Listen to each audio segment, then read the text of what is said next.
All right, howdy everybody. So okay. You guys should be able to hear everything. So our system here is a little weird. I probably sound different to you guys.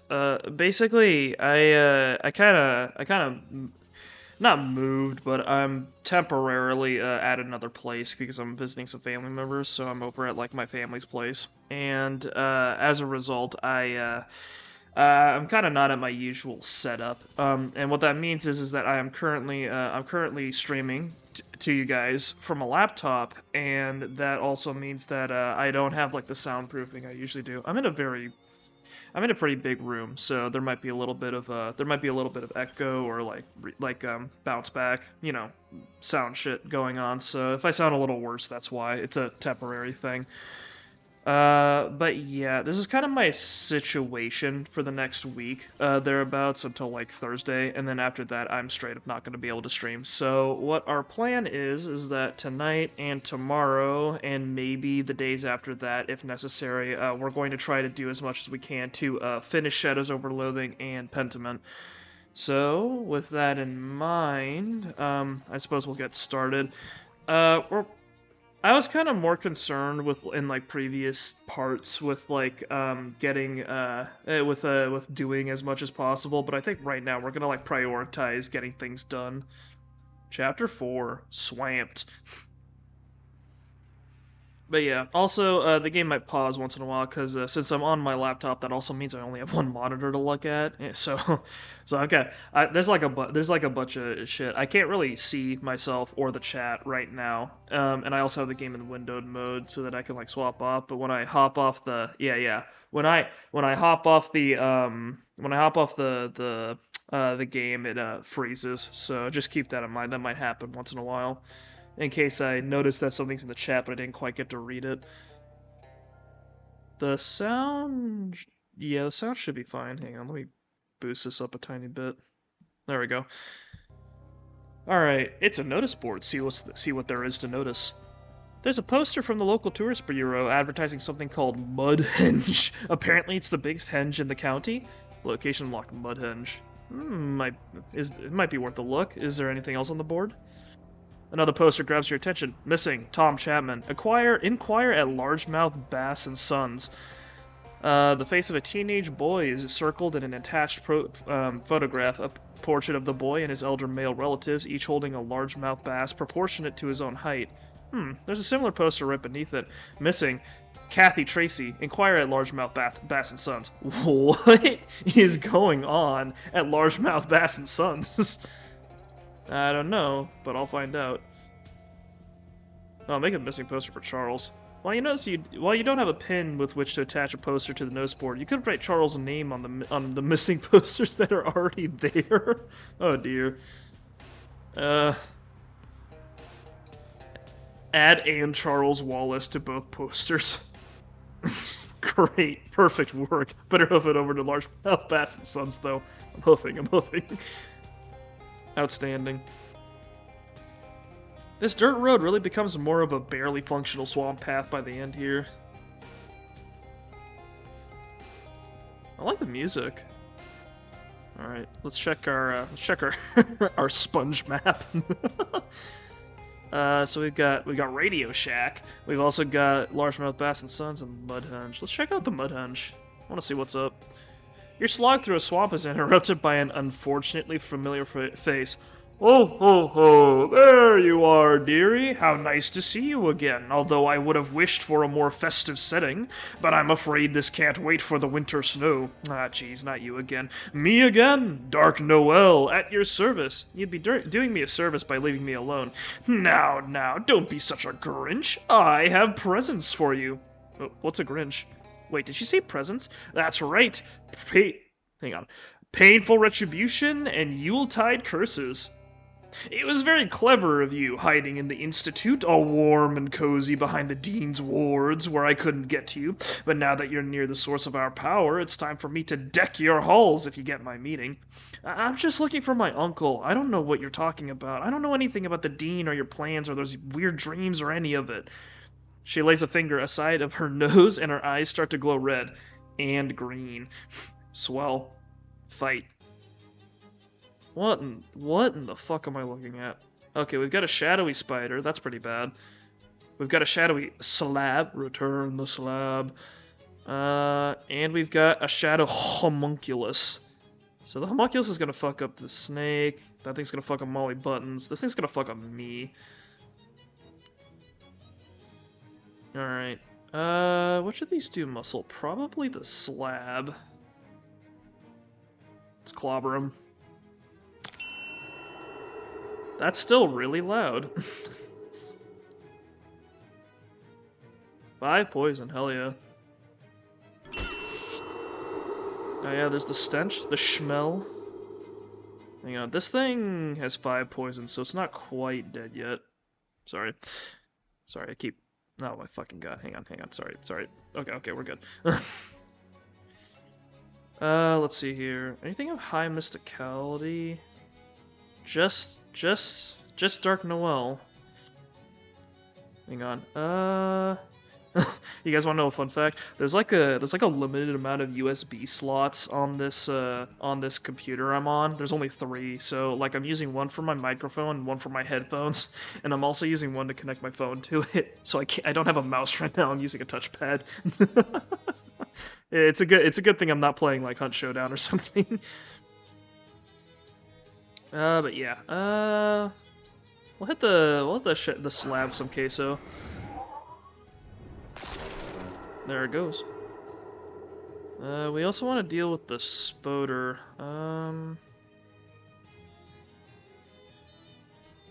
This thing looks like it does moxie damage, so we'll hit it with the cheddar. There we go.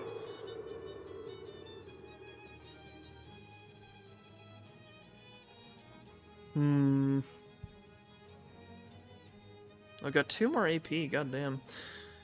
I guess we'll set everything on fire. Oh yes, that's good. That's very good. And we'll set Molly's brain on fire. I want to do good damage to her. And we'll scorch one thing. Let's kill the homunculus. Oh, it makes noises. Oh god, the snow. Oh my god, the way the spider runs is amazing. Molly's down! Okay, 5 poison, 3 fire, so... Yeah, the spider should be dead next turn. Yeah, now we just need to obliterate Noelle here.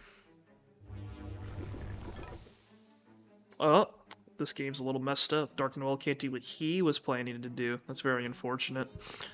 Misgendering my antagonists, I don't appreciate it.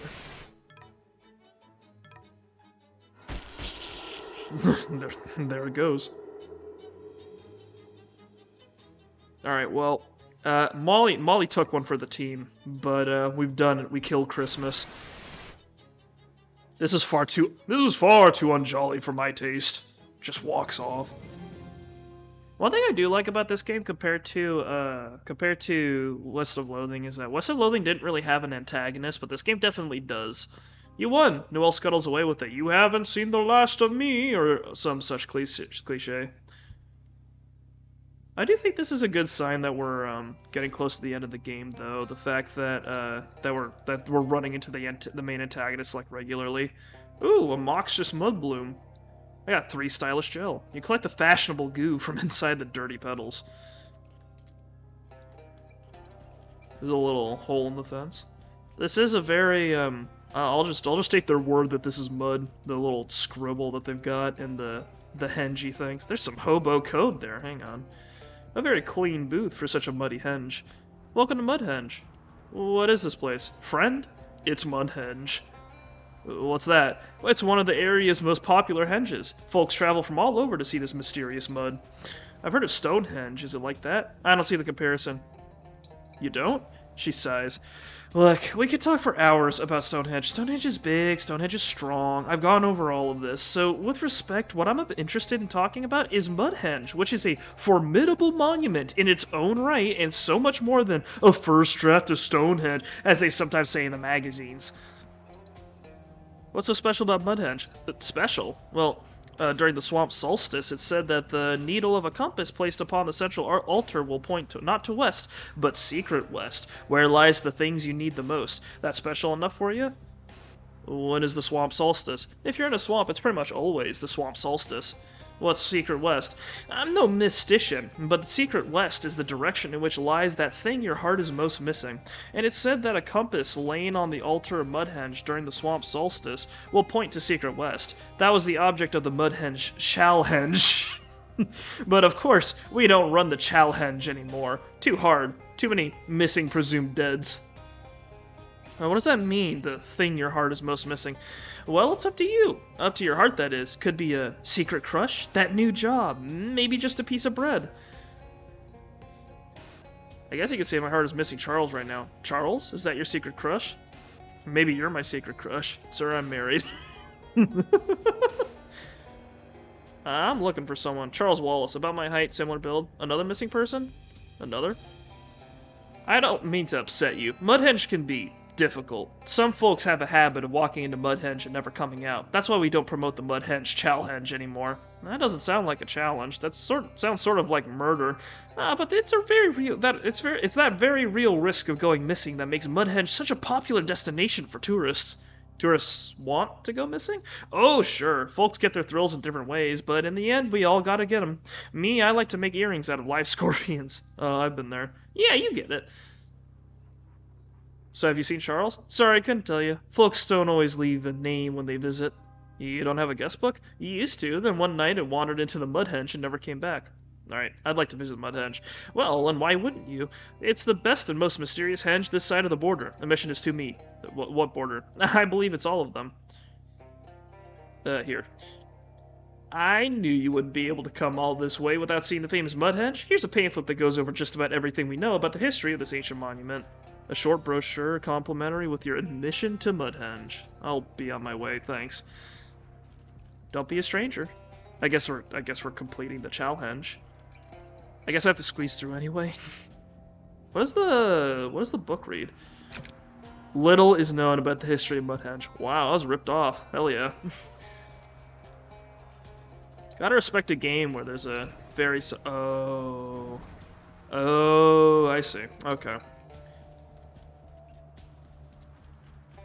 Okay, there's something we need to do here, but it's gonna involve doing like the whole. Are we like restricted? Okay, we're good.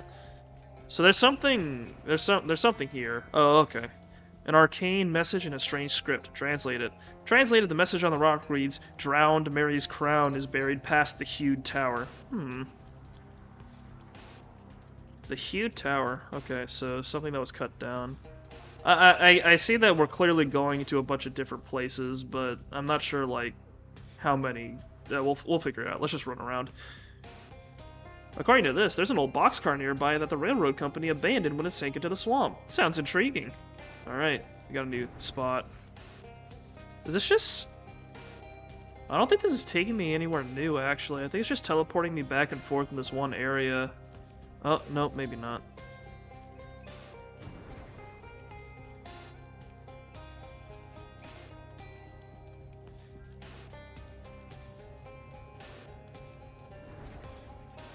What's that over to the east? Is that a gator man? This crazed gator man appeared out of nowhere and is champing at the bit to make sure you're nowhere 5 minutes from now. Wait, what am I looking at here? Oh, have you not seen a gator man yet? Sorry, it's hard to keep track. These are the guys Jessica mentioned, and they're pretty much what you'd expect from the name Gator Man. They're intelligent, upright walking alligators. They have tough, scaly skin, lots of teeth, and pissy attitudes about everything that they aren't already eating. They especially hate intruders and are the second biggest reason that this swamp isn't a popular tourist destination. The first being it's a swamp. In any case, the gator man in front of you looks like he wants to give you a bad time. Let's clean his clock. We've lost Molly. She's just gone. We lost her in the henge. One moment. Just gonna, just double check to make sure the chat is actually working. There we go. Alright. This gator man is not having a good time. He's a mush muncher because he munches mushes. Okay. This is what you get for fighting me alone. No one ever does that anymore, for good reason. Action economy, bitch. Alright, the Gator Man rallies for another round, but a hand rises from the swamp, and drags him down screaming. Phew? What'd I get? A backpack is stashed in the swamp is... A backpack stashed in the swamp is certain to contain illicit material. Parental guidance is advised. Open it. There's a complete change of clothes in the sack, and a black embossed card is sticking out of the back pants pocket. Read the card. Drowned Mary's crown is buried past the huge tower. A phrase so nice, you've read it twice. Flip it over. The nudist's creed. Nothing is worn. Everything is visible. You like to leave everything in the bag where you found it. Nothing is your size anyways. Past the huge... So we've got Mary's crown. Past the huge tower. Okay. I'm very bad at keeping track of things like this. Hang on. So this is... No backpack. No nothing. What was if I walk here? Oh dear. I'm having a hard time because there's not the... There's kind of a lack of landmarks that I can use here.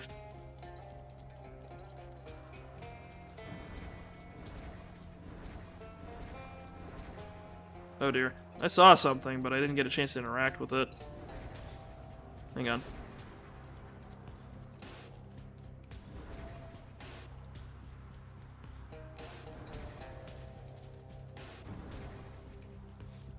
Hang on. If we just keep going, I'm sure we'll cycle back over to it.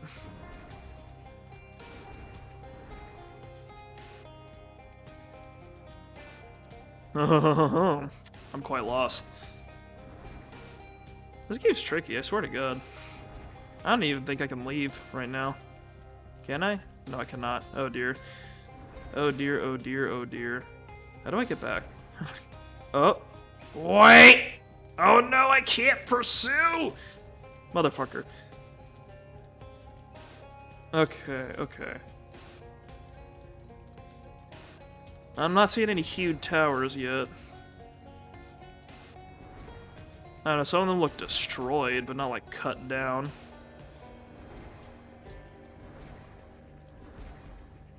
Okay, there we go. Stop! Okay. Okay, things are happening, but I'm not sure what to do about them.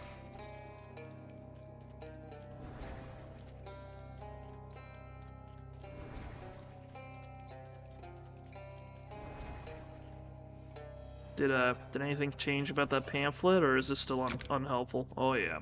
Oh baby. Oh dear. Hang on. I need to find the huge tower, but I don't know what to do.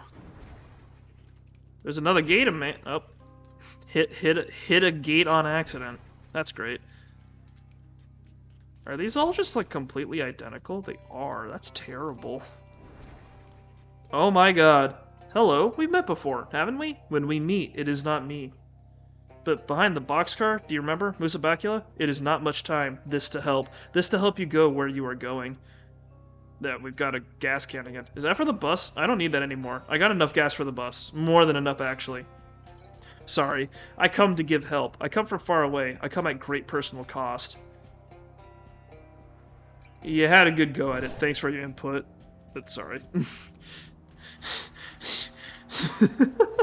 He came back in time to help me. And it was no good.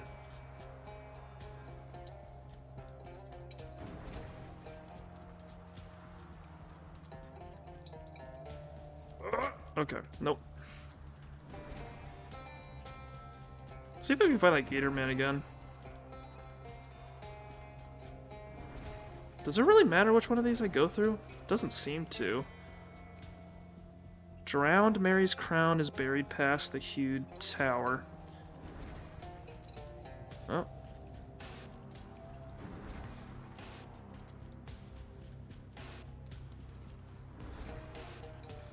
What's that over to the east? Is it the... There's the backpack again. Right.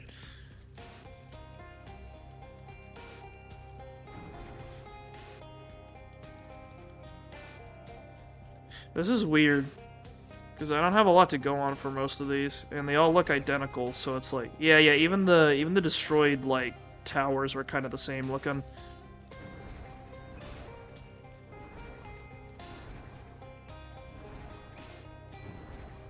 This just goes in, like, a cycle. Like, I'm just going through the next one in sequence. So, hang on. So whenever I go through one, I pop out of the next one in a clockwise motion.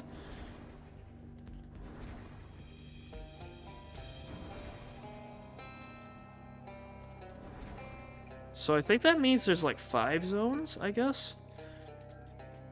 This is the one at the start, right? With the 2 rocks? No, it's not. Hang on. But I don't know if it matters what direction I'm going.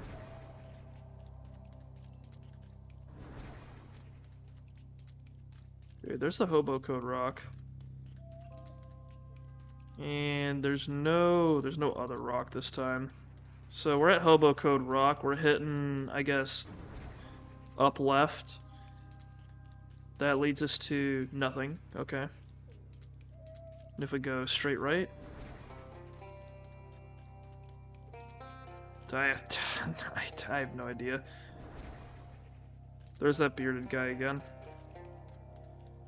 One of these like pops out another gate, like a gator man.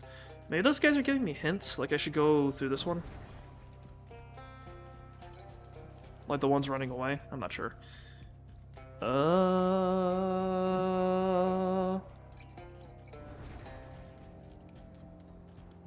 There's Hobo Code rock. I hope that doesn't mean that there's like a sequence I have to do for this. I'm a little miffed that I can't leave or bail out of this. The Mudhenge Challenge. Okay.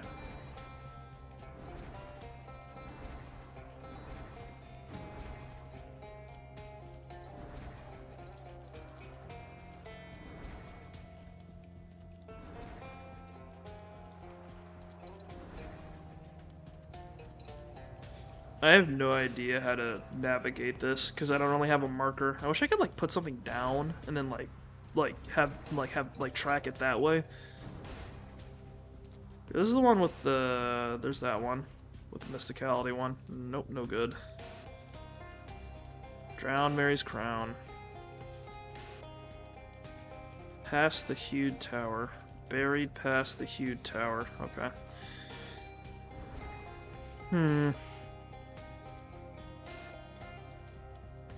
Going through the top right just looped me back around. Does that happen every time?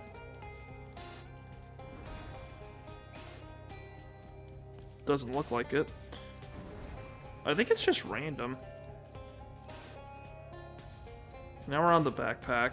So backpack, if we go right, takes us here, which has nothing. Okay. God. I also don't have my writing implement, so it's a little confusing.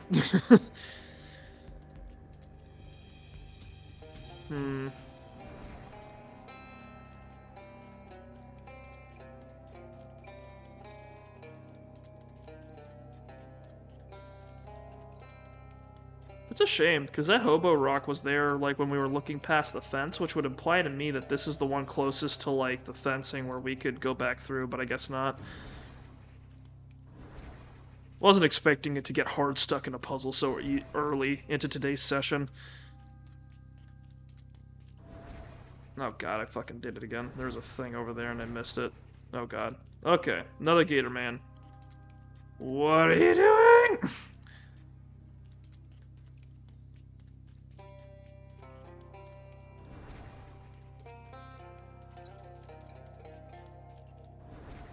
What is going on?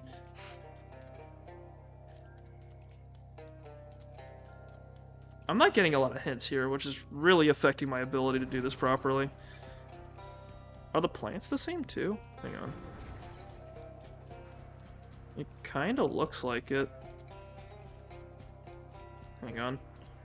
We've got 3 solitary ones here. Oh no, they move around. Okay.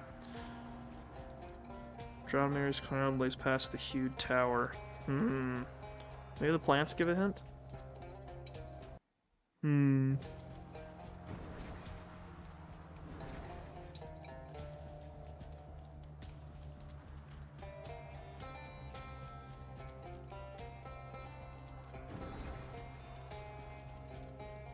Fuck, I should. I want to write. I want to write this down, but I don't really have anything to do that with here.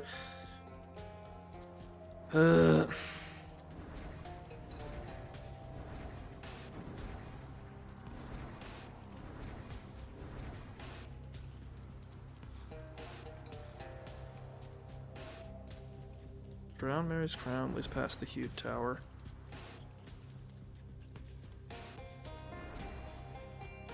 Hmm.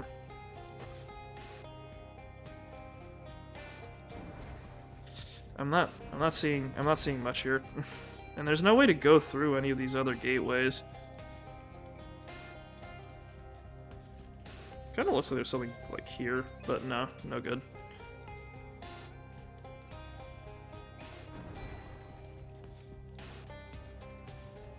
I don't want to have to look something up right now. We just started today. I don't want to do this already. God, I wish I got another hint. I should have come back like later, like gone to talk about like the missing persons back at like the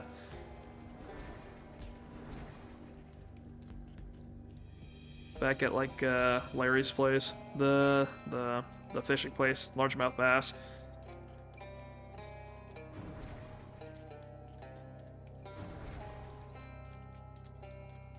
I'm just going through places at random at this rate.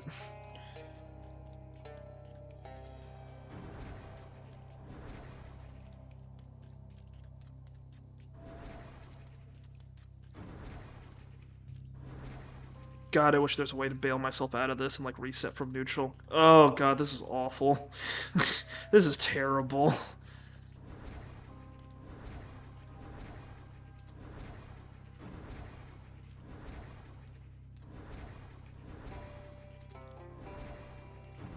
Okay, so it's not consistent. Is it like there's like a sequence you can go through?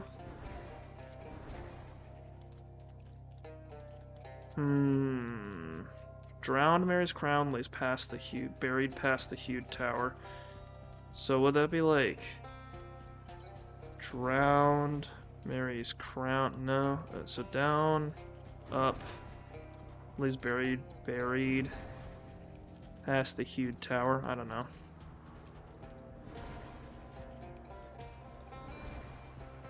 Maybe there's like a certain sequence you have to do it in, like this one, then this one, then this one, and like this one, then this one, or something like that. If that's the case, there's like no way to tell when you're in the middle of the sequence then. That'd be a little weird. But I'm not really sure what else to do. Cause like going on the edges and the corners here aren't doing anything for me.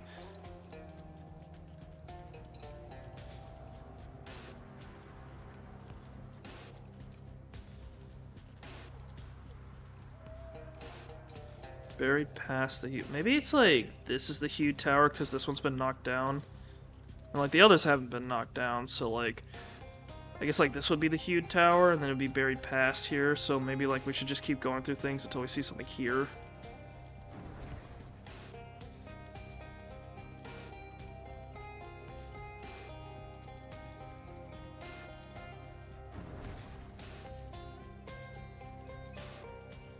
There's Beard Guy.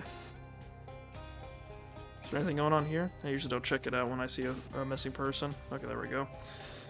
Nothing. Nothing at all. Nothing at all. Nothing at all.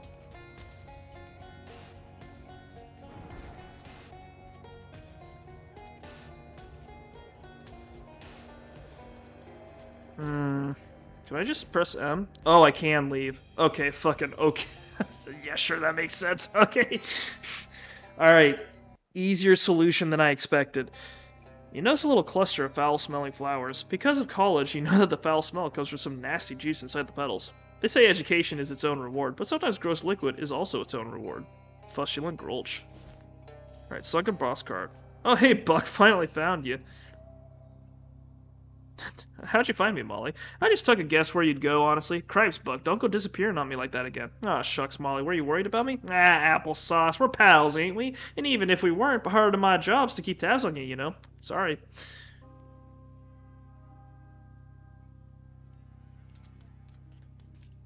This looks very dangerous, climbing anyway. An observation. It's time to locomote your caboose somewhere else. Whatever you say, coach. I love it. It's very punny. Alright, very dangerous. Let's climb in anyway. This would fail a railroad safety inspection for at least 2 reasons. Oh my god, your character stands a different way in here because it's tilted. That's funny. These poetry books are all full of slant rhymes. Oh my god. You're perplexed by the hobo's decision to sleep with his head pointing downhill. It's a diagonal hobo, although I suppose from your perspectives he looks normal. Talk to him. Oh, hi. Sorry, I didn't know anyone was living... Oh my god, the words are in italics because the fucking place is slanted. That's funny. Oh, hi. Sorry, I didn't know anyone was living here. I suppose I should stop being surprised by that. That's quite alright. I'm Pepperidge Dolphin. Welcome to my humble abode. Thanks, I'm Musa. Nice boxcar you've got here, apart from it being a little... steep. Steep? Oh, yes. You know, I've grown so accustomed to the tilt I hardly notice anymore. Apart from when I try to play marbles. Your game must really be going downhill. Yes, quite. Ask him some questions. Your accent is different from most hobos I met. Well, my family is from old money, you see. How old? Old enough that it all turned to dust. All that remains is a rambling old manor house that I can't afford to maintain. So I decided this would be a splendid opportunity to expand my horizons. The horizon is typically a bit more level. Why are you living in a boxcar in a swamp? Well, to be honest, it's been difficult to part with the old estate. This is as far as I've been able to get before homesickness becomes overwhelming. Ah, how bittersweet. Indeed. I wonder, could you spare the time to help me? I could be done with the place if I had a proper souvenir. Specifically, my father's collection of antique padlocks. And you can't get them yourself because of the memories? Ah, it's more a lack of memories. I've forgotten where the keys are. Sure, I'll help you. Thank you. There are 11 locks altogether. Except they won't actually be altogether, will they? I'm afraid not. No, here, I'll mark the location of the house on your... Is this a sponge? A location lock, the Dolphin House. There's also something I should tell you about the house. Oh good, here it comes. I just wanted to let you know there aren't any ghosts haunting the property. There aren't any? That's correct. Not a one. My family never suffered any violent or traumatic deaths. This is something you felt you had to warn me about? Not really a warning as such, I just thought you might like to know. Huh, well, okay, thanks. I'll be right back with your 11 padlocks. Alright, sweet. Alright, new place to be. Let's swing by Radio Shack real quick. I think we need to do something for that. Hist! Get an eyeful of those 2 big palookas over there. Hist! Molly points out 2 burly men dressed in leather and furs, burying the body of a dead gator man. Well, considering the swampy ground, they're less burying it and more just covering it in mud. They look up in surprise as Molly saunters over nonchalantly. What's the dope, Bruno? You fitting a lizard with a Chicago overcoat? Uh-oh. Aw, nah, doll, it ain't like that. Ain't it? My peepers ain't. Oh, geez, Buck, come look at this. You take a closer look at the body of the gator man before it disappears into the mud. He's dressed in some kind of uniform with an official-looking cap and epaulettes, and a big canvas bag. These 2 mugs have gone and blipped a mailman. That's a caper that'll bring the G-men down on you like a ton of bricks. No, look, we didn't. Tell it to Sweeney, but don't flip your wig, sugar. We ain't pigeons. We won't rat you boys out to the flatties. I appreciate it. What accent would this be? They're like mafia, right? I appreciate that, miss. We set up a good something of a trading post here for leather goods and the like, if that tickles your fancy. Oh, no, wait, these guys aren't mafia. They're just dudes. Okay, that's right. The 2 men retreat into the clearing while you confer with Molly. Ooh, a leather store. Let's go and have a look-see. Leather jackets aren't exactly in style. Maybe not, Buck, but a gator skin handbag is always the Ritz. Alright, check it out later. The Leathers Brothers. Somebody's old campsite, and it looks trashed. Amidst all the garbage strewn about, you find a shiny 7/8 inch combination wrench with CW painted on the side. You got an item. Charles's wrench.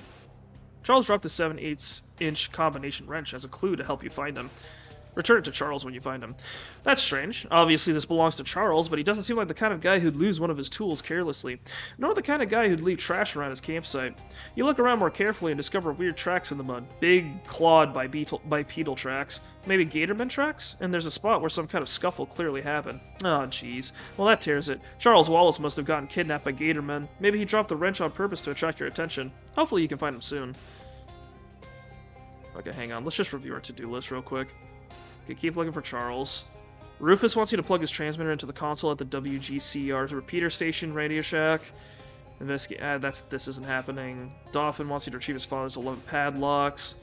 Bertram, the baker on Plug Casino, asks you to bring 150 pounds of sugar if you happen to find that much somewhere. Okay. Door here's unlocked. Oh, there's people here.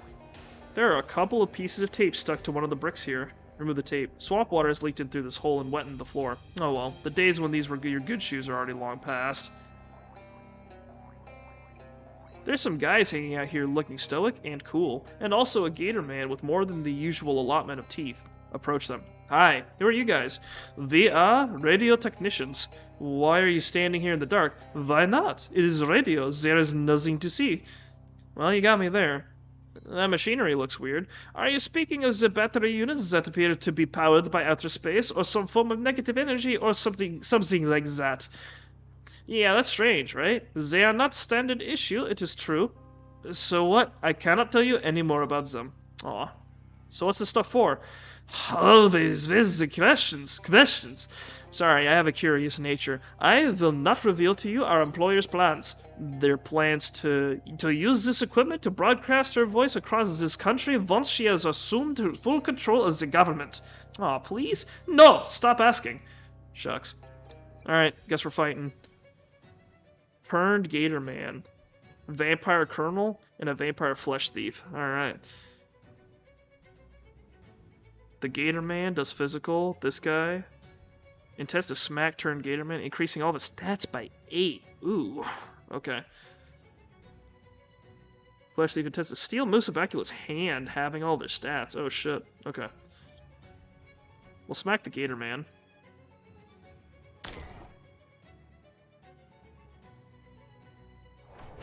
Wow, he just does that.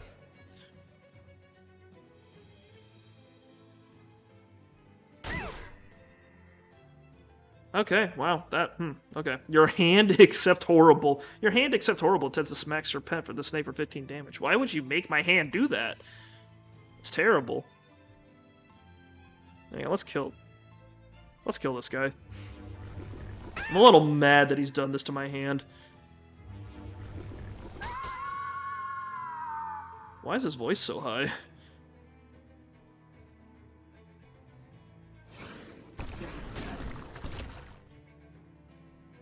Hang on. Okay, I've got one more AP. I can deal 7 damage to something. Gonna have to smack my own hand with some Swiss. It's a necessity. Hang on. Is queso like Fusciolento supposed to be like stinky cheese or something? Never asked myself that. And I guess we'll kill the Colonel last. There he goes. Alright, Molly. I'm gonna need you to shoot my hand. Gonna need you to take it down. Sorry, old buddy. You won! You dumped the vampire's unconscious bodies outside in the hope that a rare sunbeam will pierce the swamp gloom and finish them off. Oh, don't forget to loot them. Alright, we got pants. They look nice, but they're tainted with both evil and the sort of mundane stuff pants usually get tainted with. And a hollow gator tooth. Vampirism does strange things to your teeth, and if your teeth were huge to begin with, there's a lot more room for strangeness. Oh, it's a weapon. 49 meat and 18 XP. Oh, it drains health. Neat. Wait, do I have like wand parts left over? Oh my god, I got too much stuff. Is that in the miscellany section? Oh yeah, wand core. Hang on. Make any weapon into a... Oh, hang on. Equipped weapons. The gator tooth does +5. Barbecue forge also does +5. Oh, this is physical damage. Actually, no. I'm gonna keep the barbecue forge because it does hot damage. It does hot damage, and those like the extra dimensional things only resist physical damage, so I still want to be able to do max damage to them. Wow, this thing is pretty cool. It also looks very lightweight. Grab it. You carefully pocket the zappy orb thingamajig. You got an item, glowy lightning ball thing. Can you believe this is a thing that was invented in the past and not approximately 60 years from now?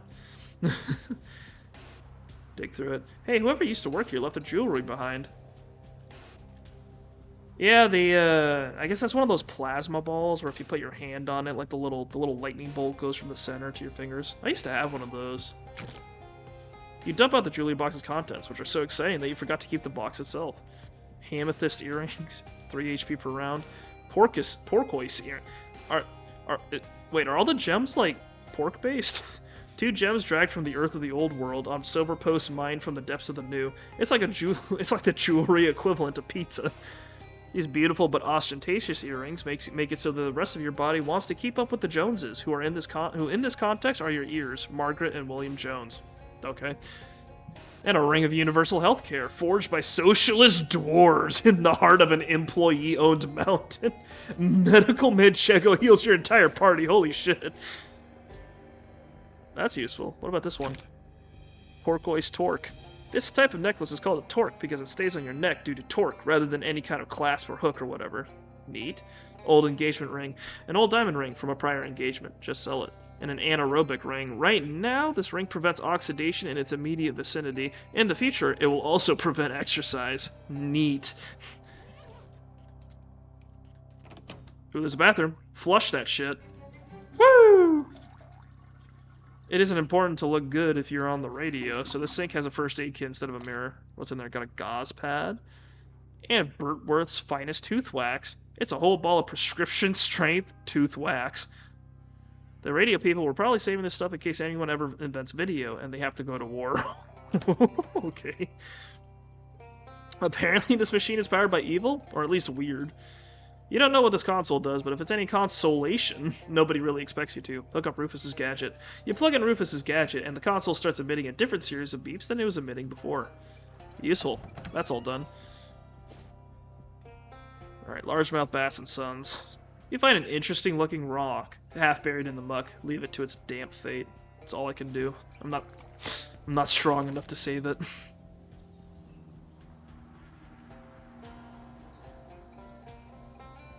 Hang on. I'm gonna read a book. Cash out on some of this XP, maybe. Space-Time's Rainbow. Melting Mind. Cooking for health. Hang on. Can we upgrade Parmesan Missile? Ooh, 2 more damage. Wow, the soldier who wrote these notes was a real masochist. If these techniques aren't against the Geneva Conventions, they certainly will be within a year or two. Parmesan Missile has been upgraded. You discard the book in disgust. Alright. State your business. Business, pleasure, largemouth bass. What's number 3? Boy, do I know that song. If I didn't love these bass, I'd have quit years ago. Largemouth Bass and Sons is cursed of late, stranger. Sales are down. Children going missing. The bosses have stopped speaking to one another. So from one pescophile to another, take my advice. Don't stay long here. What goes on at this place? At Largemouth Bass and Sons? We fish largemouth bass, and most of us are sons. Why don't the bosses speak to one another? Between you, me, and 3,600 largemouth bass, Mr. Chapman and Tracy haven't been on speaking terms since Mr. Chapman was snubbed at the Aquademy Awards a few years back. They tolerate each other only because they both perform a vital function to the business, which is Mr. Tracy debones the fish and Mr. Chapman rebones them. Only then are the fish ready for sale at market. Are you saying you take out the fish's bones and then put them back in? It's a tradition. For generations, a Chapman has deboned the bass, and a Tracy rebones them. That unique process is what gives our bass its distinctive tang. What do you think happened to the kids? If you ask me, that's what I just did. Hell, they ran off. This life isn't for everyone, and Tom and Kathy, they never had the makings of a largemouth bass deboner or reboner. I'll be going. Nothing else to say to the man. Times are tough here. The guard eyes you suspiciously. This guard seems a little nervous. The sign identifies these waters as a site of historical importance. This pool is the birthplace of largest mouth Luke, a bass present at the signing of the Declaration of Dependence. On August 2nd, 1792, he returned to his home waters to die, but his body was never found. Oh shit. The viscous puddle reflects a gloomy face. Talk to the puddle or the man? Let's talk to the man first. What's the matter with you? She's left me. Who left you? Amphibious truck. Oh, so not a person. No, I'm more interested in amphibious trucks. So what happened to your truck? Our truck. It's the company truck. We use it to take the fish to market. A couple nights ago, I forgot to fill her up before bed, and that must have really ticked her off because the next morning she was gone. No note, nothing. Are you suggesting this truck is sentient? It's funny, I wouldn't have thought so, but I can't see any other explanation for it running off the way it has. Could it have anything to do with the missing kids? Tom and Kathy? You'd have to talk to Mr. Chapman or Mr. Tracy about that. Maybe they took the truck? I don't know. Seems like a stretch. When did the children go missing? Same day as the truck, but I think that's probably a coincidence. So what's this puddle here? It's the gas I never gave her that night. It's here now, in our special place, waiting for her to come home. Is it working? Obviously, you can see that it is not. How far could someone have gone in the truck? With the gas left in her? Couldn't have gone farther than 100 miles. 100 miles, okay. No, 100. Sorry, 100 is Fishman's lingo. It means 11. Missing truck, huh? That's a shame. She'll be back. She has to come back. She'll run out of gas otherwise, and then where will she be? Good luck with the truck. Yeah. Oh, I can't talk to the puddle anymore. Oh no. This guard seems happy to be here, but skeptical of you. There's something fishy going on in here. Climb up. That's a cat. Fishermen's cats are touchy sort and regard unproven outsiders with the highest suspicion. The chum bucket is inscribed, a stranger is just a chum you haven't met yet. The chum bucket is inscribed, champagne for my real chums, real pain for my sham chums. The chum bucket is inscribed, chum pain for my real chums, real pain for my chum chums. That one's a little more esoteric. Surely a fisherman yearns for a glorious death at sea, not to wind up behind a desk. Hello there. I wonder, do you ever wish you'd had a glorious death at sea? Oh, many a sea creature has tried to give me one, pal, but before they could get their teeth in me, I've reboned them 6 ways to Sontag. He spits a wad of chewing tobacco out the door. Guy Chapman, Chief Reboning Officer, Largemouth Bass and Sons. Are you here about Tom? I saw the posters about the missing children. Find one child and you'll find the other. My Tom has been lured into the lair of Occam's gator. Occam's gator, by that Jezebel of a deboner's daughter. A good and true fisherman led astray by that delinquent sorceress who's never cared a Walt Whitman for what we do here with largemouth bass. Occam's gator? Chapman's cheeks darkened to the musky hue of a humpback anglerfish. As long as there has been a largemouth bass and Sons, there has been an Occam's gator, to our great misfortune. I'd venture that there's no creature of land nor sea quite so terrible. 12 feet tall he is, as red as a furnace, with smoke billowing from his nostrils. He and his rapacious appetites are a plague on our business. He'll eat everything we've got. Largemouth bass, everything. Keep listening. It keeps me up at night, wondering what we did to deserve him. Is it a sin against the land to both debone and rebone fish? Perhaps. But damn it, that's what gives our bass its zing. You're being a little sexist, don't you think? Not remotely. I'm not saying anything about her gender at all. I'm only saying that she may have got my boy eaten by a gator man. But when you throw words like Jezebel around, that's a little loaded. Is it? Well, I didn't mean anything by it. I'm willing to change, but you have to be patient with me, alright? I'm old-fashioned, and I can't keep up with all these new ideas your generation has. Gender. Penicillin.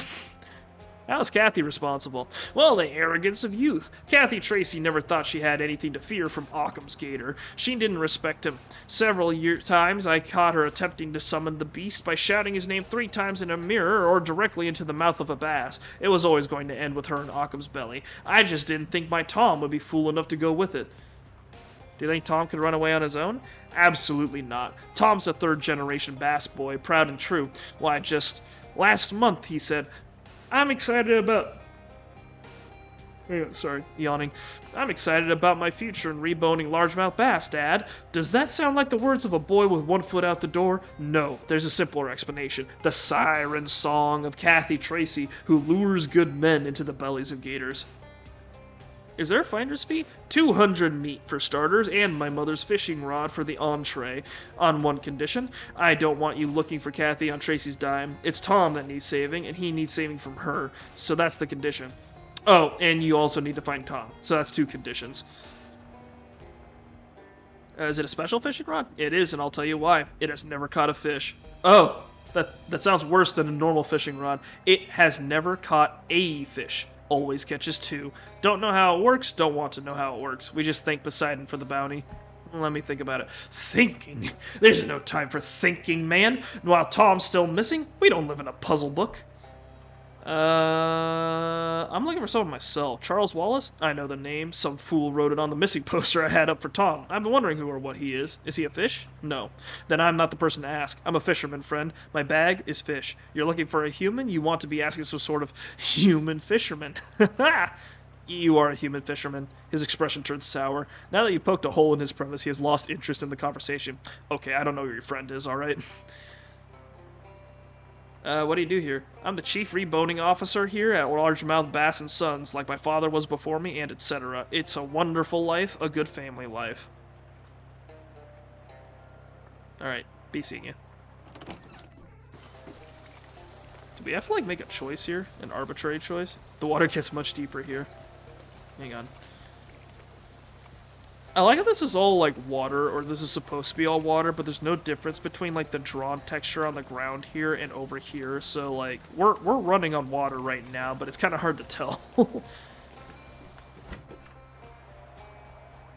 This grizzled mariner must hate being stuck behind a desk. Greetings. As a mariner, do you hate being stuck behind a desk? Excuse me, I make 6 figures a year behind this desk, and mind your manners. You're addressing Adam Tracy, Chief Deboning Officer of Largemouth Bass & Sons. Are you here about Kathy? I saw some posters about missing children. That's right. 3 nights ago, Kathy disappeared, along with all her clothes and possessions, the contents of that safe there, and the company truck. Oh, and the Chapman kid. It sounds like she might have run away from home. I'll excuse the remark, as you don't know my Kathy, but suffice it to say, that's impossible. Kathy loves largemouth bass almost as much as assuming preordained roles in a multi-generational family business.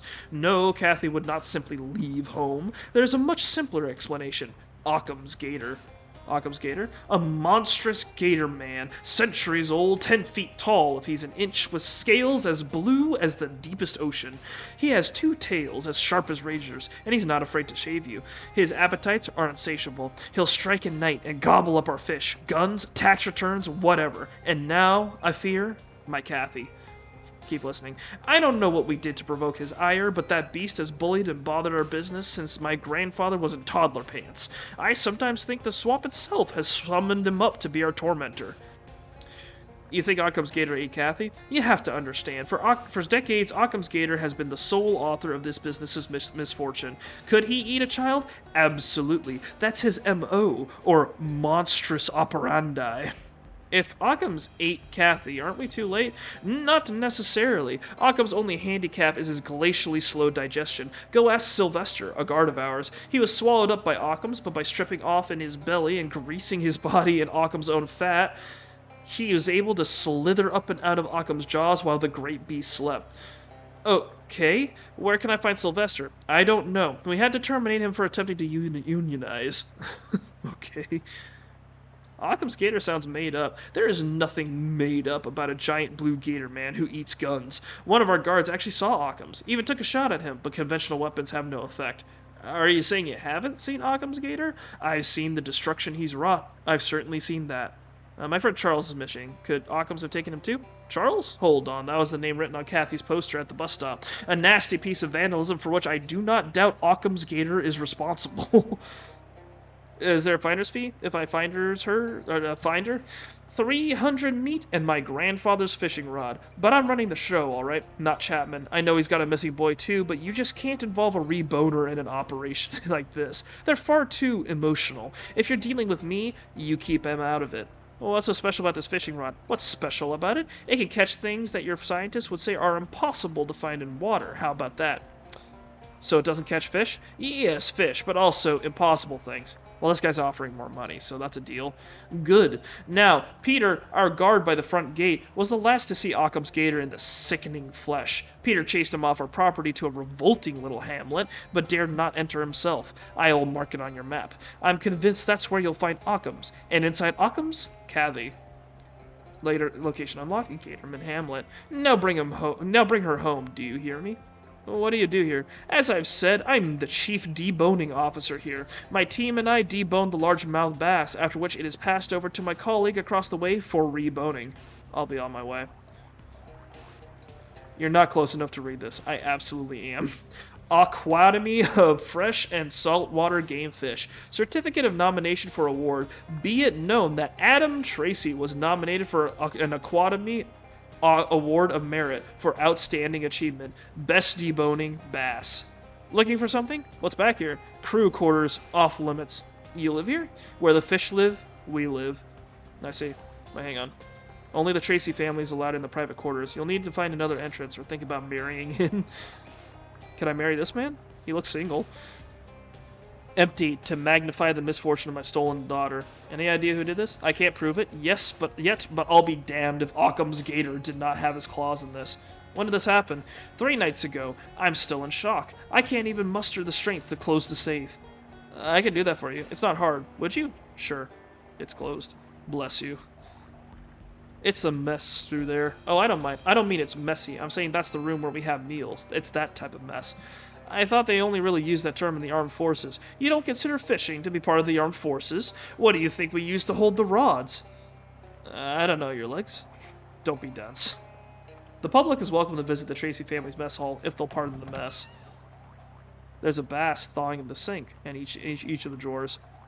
Fishing cats are slow to trust. Try to pet her. The cat ignores your attempts to befriend it. Only true loyalty to the fisherman's cause will win it over. Alas. The refrigerator hums with quiet menace. Or maybe it's the motor. The only item inside is a sardine salad sandwich in a cardboard box. The box is labeled Adams, do not eat. Well, I don't want to abuse his trust, and I do want to pet that cat. That door is locked, making this room even more disappointing. The sign says, take a bottle of bass oil. Take a bottle of bass oil. Why, it's glued to the table. Bottles, crate, the whole thing. Now, you notice the reverse of the sign, which reads, if you can, take the bottles. Huzzah! You break the bonds of the glue with a satisfying thwarp.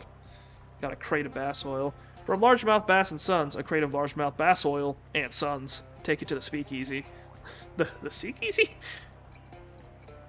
Ooh, I also got the annoying sign. It says, take a bottle of bass oil, if you can. Just sell it, if you can. Through the knife of the deboner doth still shape largemouth bass, and the world through our action, there are legion who do not believe and wouldst tear down thy work. The Book of Garrett. Wow.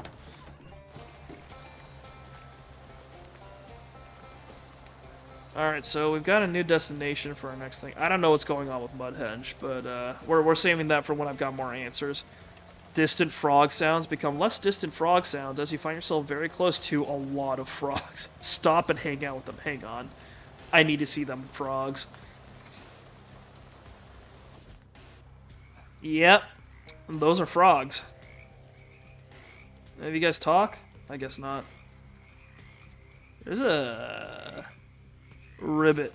The frogs are talking? Speak to the frogs. You clear your throat. There was a frog in it. Haha. Maybe don't use that joke when talking to the frogs, though. Hello, frogs. Frogs, humans. Frogs, humans. Ribbit. Ribbit. You address the frogs again. Oh, wait, are you saying that you're humans, not frogs? Humans, ribbit. Yes. Ribbit. Yes. Right. Ribbit. Right. Right. Yes. Ribbit. Talking frogs were not on your list of expectations for today.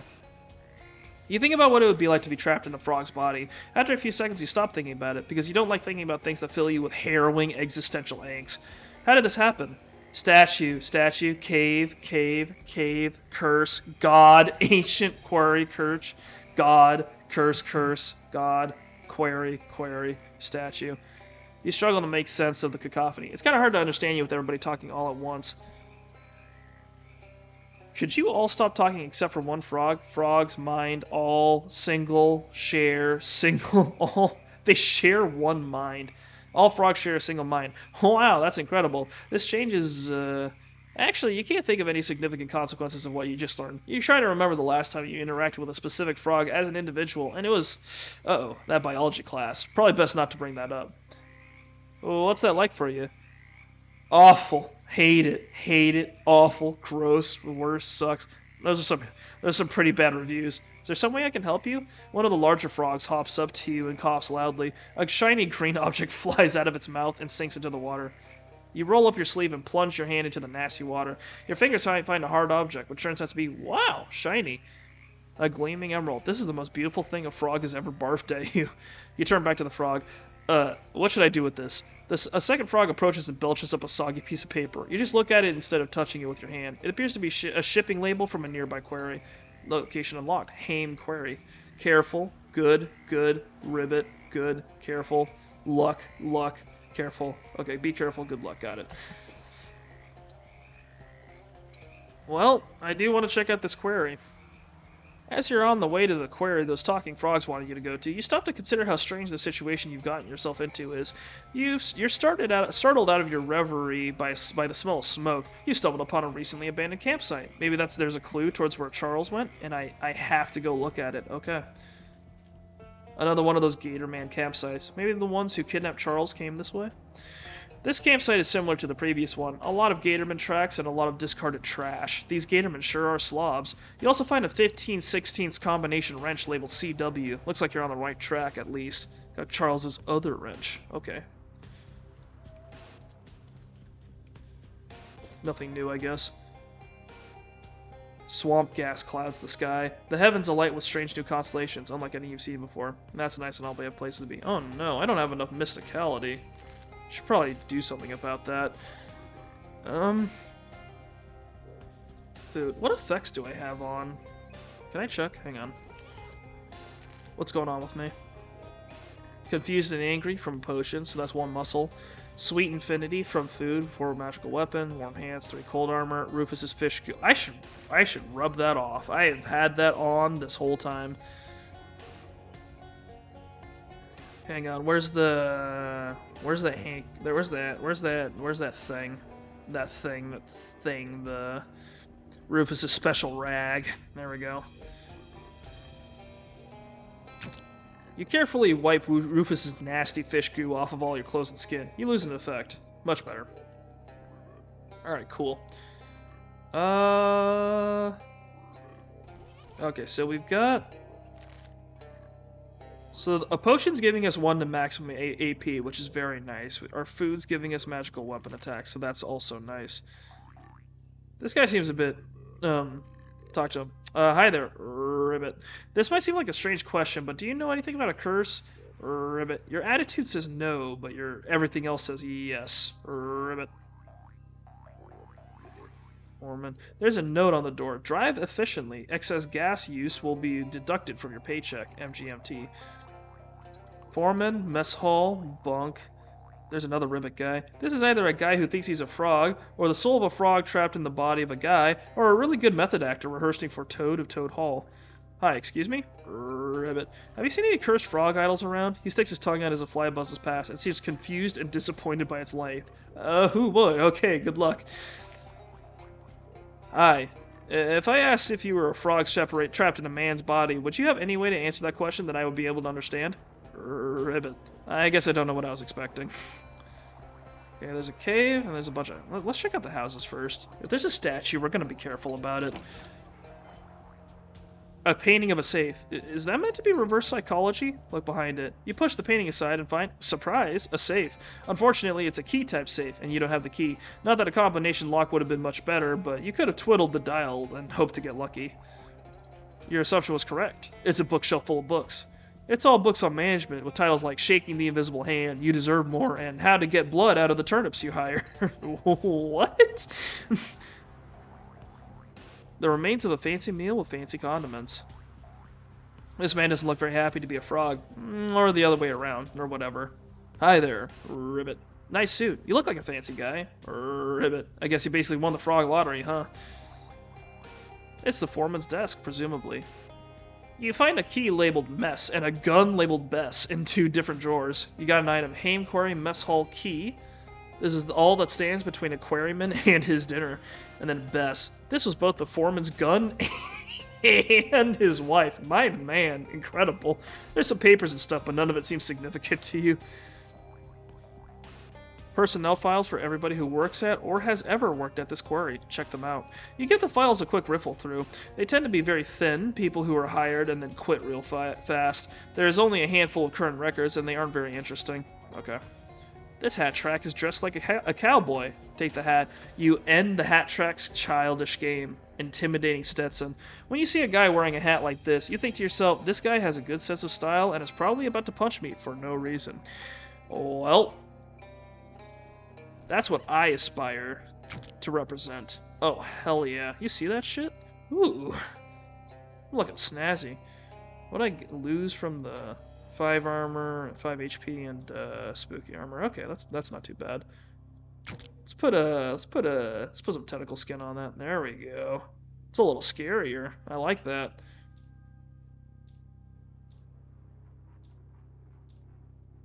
Alright, we're looking scary. We're looking scary and rambunctious, which is what I like.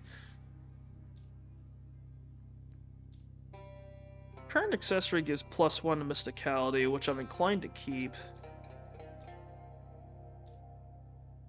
Especially since there's a challenge around this area that requires 8 mysticality. And also, I do think we do enough damage, all things considered. I'm immune to poison. I don't think I need that right now. Bezoar, Shadow Banishing. Oh, we could wear that, just in case we run into shadows. The Mood Ring, Ring of Repulsion, Foot's Ring, Fop Bum Egg, Thunder. We could put Thunder back on just for fun. Or actually, the Brain Coral might be nice.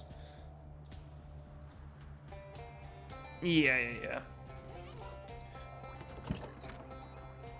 Alright, this door is locked so the food won't escape, presumably. Unlock it. There we go. You leave the key on the nearby windowsill. Go on in. As advertised, it's a mess. Ha. Hang on. Interesting. That's interesting. Yeah, the angle I've got my... Hang on. The angle I've got my thing at right now makes it so that my mouth doesn't move that much. I don't know what to do about that. This range doesn't even have a gas line connected to it. I guess you could warm something up to room temperature. Looks like these people got so hungry they started eating the cabinet doors. Search the last remaining drawer. Nothing in here but junk. Junk mail, battery, and a fuse. Well, the fuse is handy. And the table's swarming with flies. Hi, ma'am. Ribbit. Can you tell me, can you communicate to me in some way anything about a curse? Ribbit. Oh, please. Please don't do that thing with your neck. All the oil in this lamp is dried up. Huh, there's only one bed. The S on that bunk sign must have been a typo. Some cruel soul turned this radio to static and then walked away. Use Rufus's gadget. You tune the radio to WGCR and hold Rufus's gadget up to it. The thing clicks a few times and the little needle on it goes up to 1. Then you restore the radio to the way you found it, making your mom proud. Presumably these lockers are where the employees kept their personal possessions. That frog lady's watching and seems real agitated. Better leave him alone. I see. Maybe later. Alright, in we go. There's the statue. I'm not messing with that. Judging from the smell and the thick cloud of flies, this is not a place for a good time. Let's not go back there unless you have a really good reason. Hang on. This frog person seems more cheerful about the situation than others you've seen. Hey, don't touch that. Man. That's right. I'm a human man and not a frog at all. I have reason to believe that you're actually a frog in a man's body, somehow. Well, it's my body now, and I'm keeping it. I don't need any dry-skinned leg walkers coming in here and... Holy hop, you've got the missing eye! This big emerald? Yeah, I was just noticing that it looks an awful lot like that other one. Okay, I absolutely need you to step away from that statue. Right hopping now. You don't want me to fix it? It looks pretty important. It's very important. It's an ancient idol of the frog god, and when the humans blasphemed against it by removing that eye, this particular human right here, I might add, they were cursed with the great croaking one's righteous fury. Oh, so that's why all the people are here and the frogs in that bog nearby. Yeah, you guessed it. It's their old Freaky Friday routine. I don't know what that means. Forget about it. The point is, the humans did the crimes. Now it's the frogs' time to shine. And if I put the eye back, if you put the eye back, it undoes the curse, yeah. Oh, Hop, I maybe shouldn't have told you that. Those frogs, people, really want their bodies back. Well, so what? Hop them. Jeez, man. Look, take your inherent pro-human bias into account and consider the justice of the situation, okay? These people come rolling in here with their machines and stuff, tear up our land, spill oil and gasoline everywhere. Then, they find this ancient religious icon, and the first thing to do is try to loot it. These aren't good people, and they got what was coming to them. Well, what should I do? I'll tell you what you do. Take the other eye out of the statue. What? I don't want to be a frog. Nah, don't worry about that. It won't curse you. What it'll do is make the original curse permanent. No take-backs, no do-overs. That's justice, tadpole. Tell you what, I'll sweeten the deal. You can keep the emeralds. Heck, I'll make a necklace for you. You like necklaces? I'm still used to having a neck. Still getting used to having a neck myself. Well... Okay, I'll take out the other eye. Lie.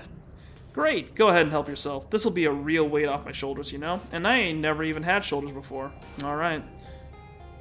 The statue's one remaining eye twinkles in the dim light. It almost looks like it's winking at you, which does not exactly help when it comes to making a decision here. Maybe be a little more explicit about your desires, huh, Frog God? Let's return the eye. In the interest of full disclosure, I should point out that this is a one-way decision. If you mess with the idol, you won't be able to change your mind afterwards. So don't mess this up. Let's return the eye. No, don't! You socket the missing emerald back into the statue. Both eyes flash with a brilliant green light, then dim again. No! No! Hop you! Hop you, you best... Ugh. You okay? My brain feels slimy. Gross. This guy seems pretty tired. Maybe it's from all the hopping around earlier. Hey, are you, the original you? I'm the actual human guy, yeah. My name's Roger. Thanks for your help. I think I would have gone crazy if I'd been trapped as a frog for much longer. Although I guess there isn't a lot of practical difference between a crazy frog and a sane one. No problem, Roger. I was happy to help. If that's still true, we've got another problem. What's up? Yeah, see, I don't know how much you saw of the situation at this quarry, but it's a really terrible place to work. It does seem kind of run down. It doesn't need to be, that's the thing. We turn a good profit, but the foreman refuses to spend any more than the absolute minimum on the facilities and wages. And meanwhile, he's eating caviar for lunch like he's John D. friggin' Rockefeller. Jeez. You should have seen his face when I showed him that idol. His tongue hit the floor like a cartoon wolf. He's getting yacht catalogs in the mail while us that do the actual work gotta take turns sleeping in one bed. Why don't you quit? We tried to start a union, but he just called in the Pinkertons, the Pinkertons to rough us up. If we try to quit, it's the same deal. We can't even walk out just because he just watches us like a hawk. We decided to take our chances anyway, though. See that tunnel back there on the left? That comes up past the trees, and if we snuck out at night, he wouldn't spot us. We could be out of here and well on our way to town by morning. You're planning to cross the swamp at night? It's not much of a plan, but it's the only plan we've got. The only problem is that tunnel's full of flies. It's some kind of nest. And you need someone to clear out the tunnel for you? That's about the size of it, and the size of those flies is real big. Swell. Yeah, I'll need you to kill any maggots in there too, so they don't come back. Ew. I haven't got anything to pay you with, but we'd really appreciate the favor. Well, okay. Hang on, let's talk to some of the other people. This man looks puzzled and tired. Talk to him. Everything alright? I'm really thirsty for some reason, which is weird because water is practically the only thing we get to eat around here. Is it clean, at least? Calling it that would be a real stretch, but it's alright. Once your immune system gets acclimated. I grow this mustache to help filter it. Yeesh. This guy has an uncomfortable but hopeful look on his face. Everything alright? My tongue hurts and I've got kind of a gross taste in my mouth. I've mainly been eating shoe leather though, so that isn't really new. Well, it might be new in a way. What? Nothing.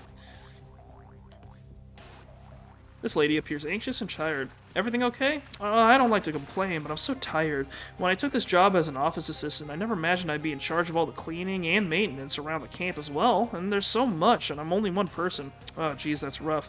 And now I'm having these weird dreams about frogs. Honestly, it makes me regret giving up lauding them. Well, hopefully Roger's plan will work out. Presumably, you probably shouldn't go through their stuff while that lady's watching you. I mean, you shouldn't anyway, but the fact that she's watching you provides a more concrete reason than just basic morality. So I need to get them out of here, so that I can loot their lockers. That's the plan. This guy has the look of someone who is trying desperately to stay awake and has been doing so for way too long. Are you okay? That depends on whether you're real or I'm hallucinating you. I'm real. The frog thing, though, that was a hallucination, right? No, that was real, too. If you're about to tell me my shoelaces really are butterflies, I should warn you, I don't know how I'll react to that. Maybe you should get some sleep. What about the foreman? Scram, I'm busy. He's busy reading his yacht catalog. Alright. Guess I'm stuck clearing out the tunnel. Let's get these guys out of here. This foreman sucks. Oh, he wasn't talking about the small flies. Okay. This part of the wall is bleeding. Great.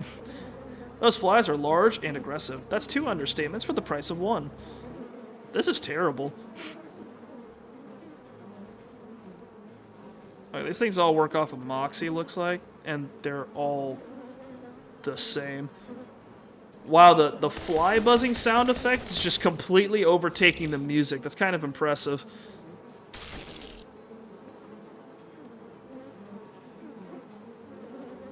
Jesus Christ, this is awful. Dude, I hate flies. I hate flies so fucking much.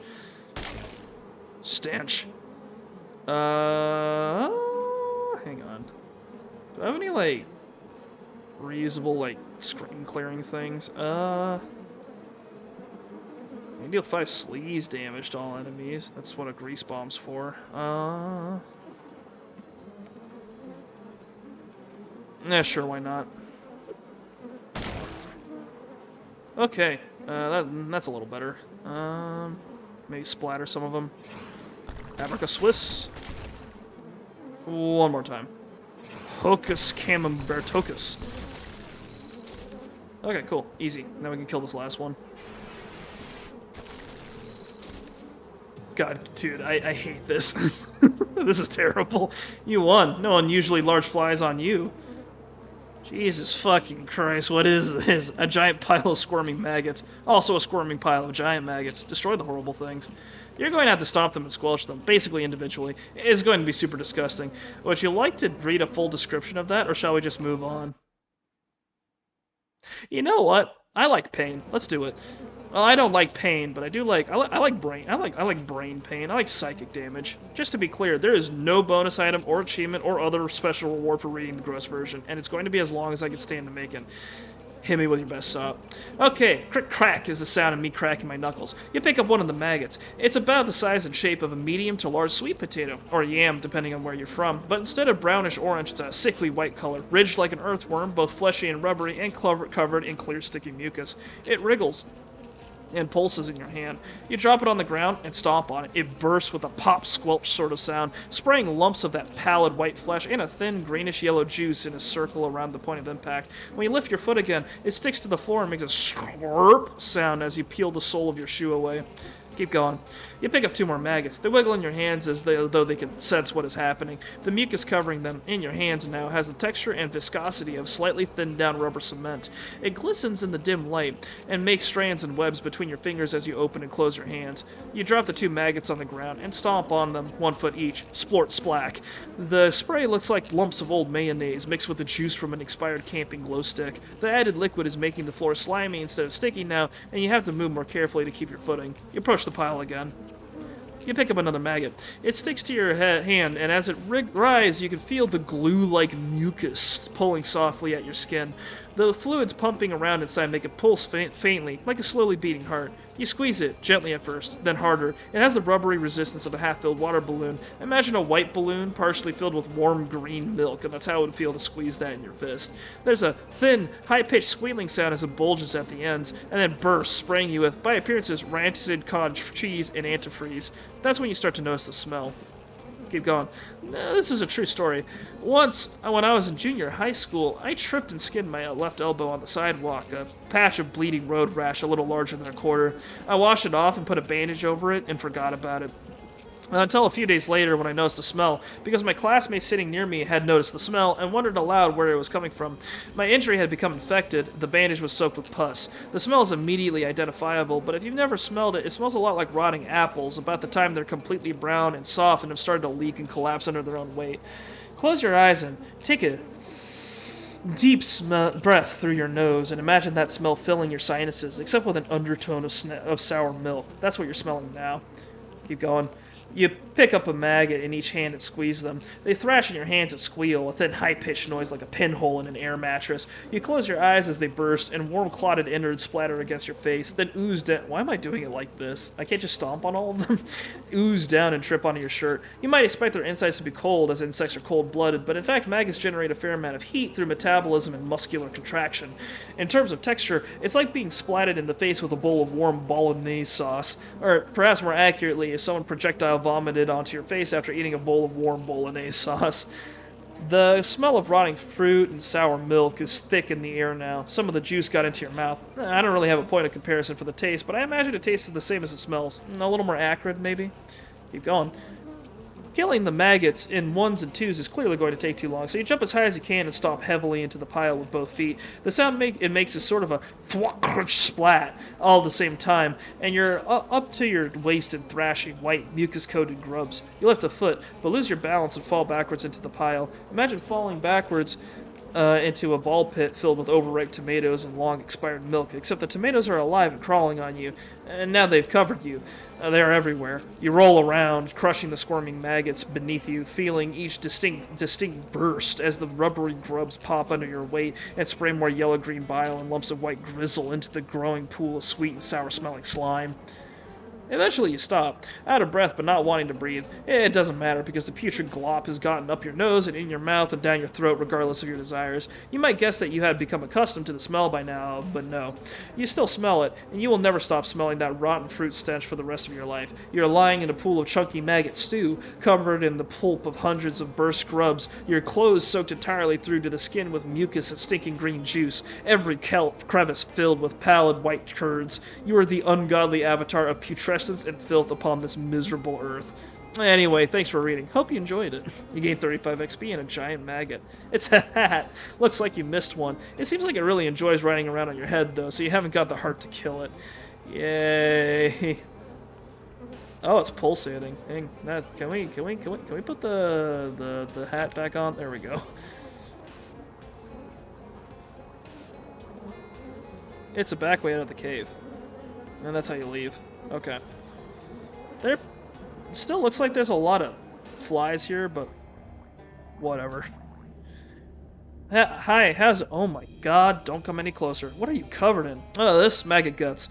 Well, thank you for cleaning out the tunnel. Please leave this enclosed space and get some fresh air. Oh, don't worry, I'll be fine. I was saying it more for my benefit.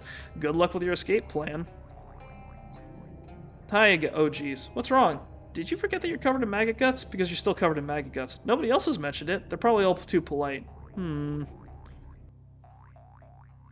Is that it? Do they not leave yet?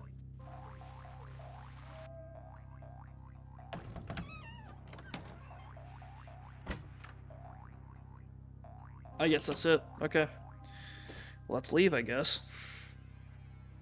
Let's check out the Leathers Brothers. And then the house after that. I'm not going back to Mudhenge yet. Unless I have a reason to go back. You hear a commotion, or perhaps a tussle, or a good old-fashioned ruckus nearby. Investigating, you find that several vampires have a gator man pinned to the ground and appear to be trying to vampirize him. Arrgh! Hold still, will you? His neck is all scaly and tough. Did someone bring a drill or a can opener or something? Interrupt them. Hey, leave that gator man alone. I won't stand for you vampires going around and inflicting your undeadness or disease or whatever it is on innocent people. I think it's a disease. We aren't undeads. Not like a zombie or skeleton anyway. The last necromancer was killed decades ago. Hey, stop that. Yeah, don't talk with your mouth full. I mean, stop biting that guy. Mind business. He volunteered. Anyway, I'm finished. What? Really? Arrgh! Drink blood. Power big. The gator man stands up with a terrible red glow in his eyes. Drink blood. Kill busybody. Ah, jeez. Volunteered. Wow. Hang on. All right, who we capping? The gator.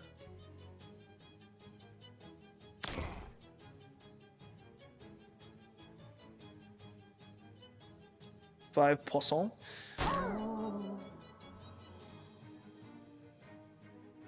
I still love the mind melt icon. Swamp gas, swampire. Amazing. Outstanding.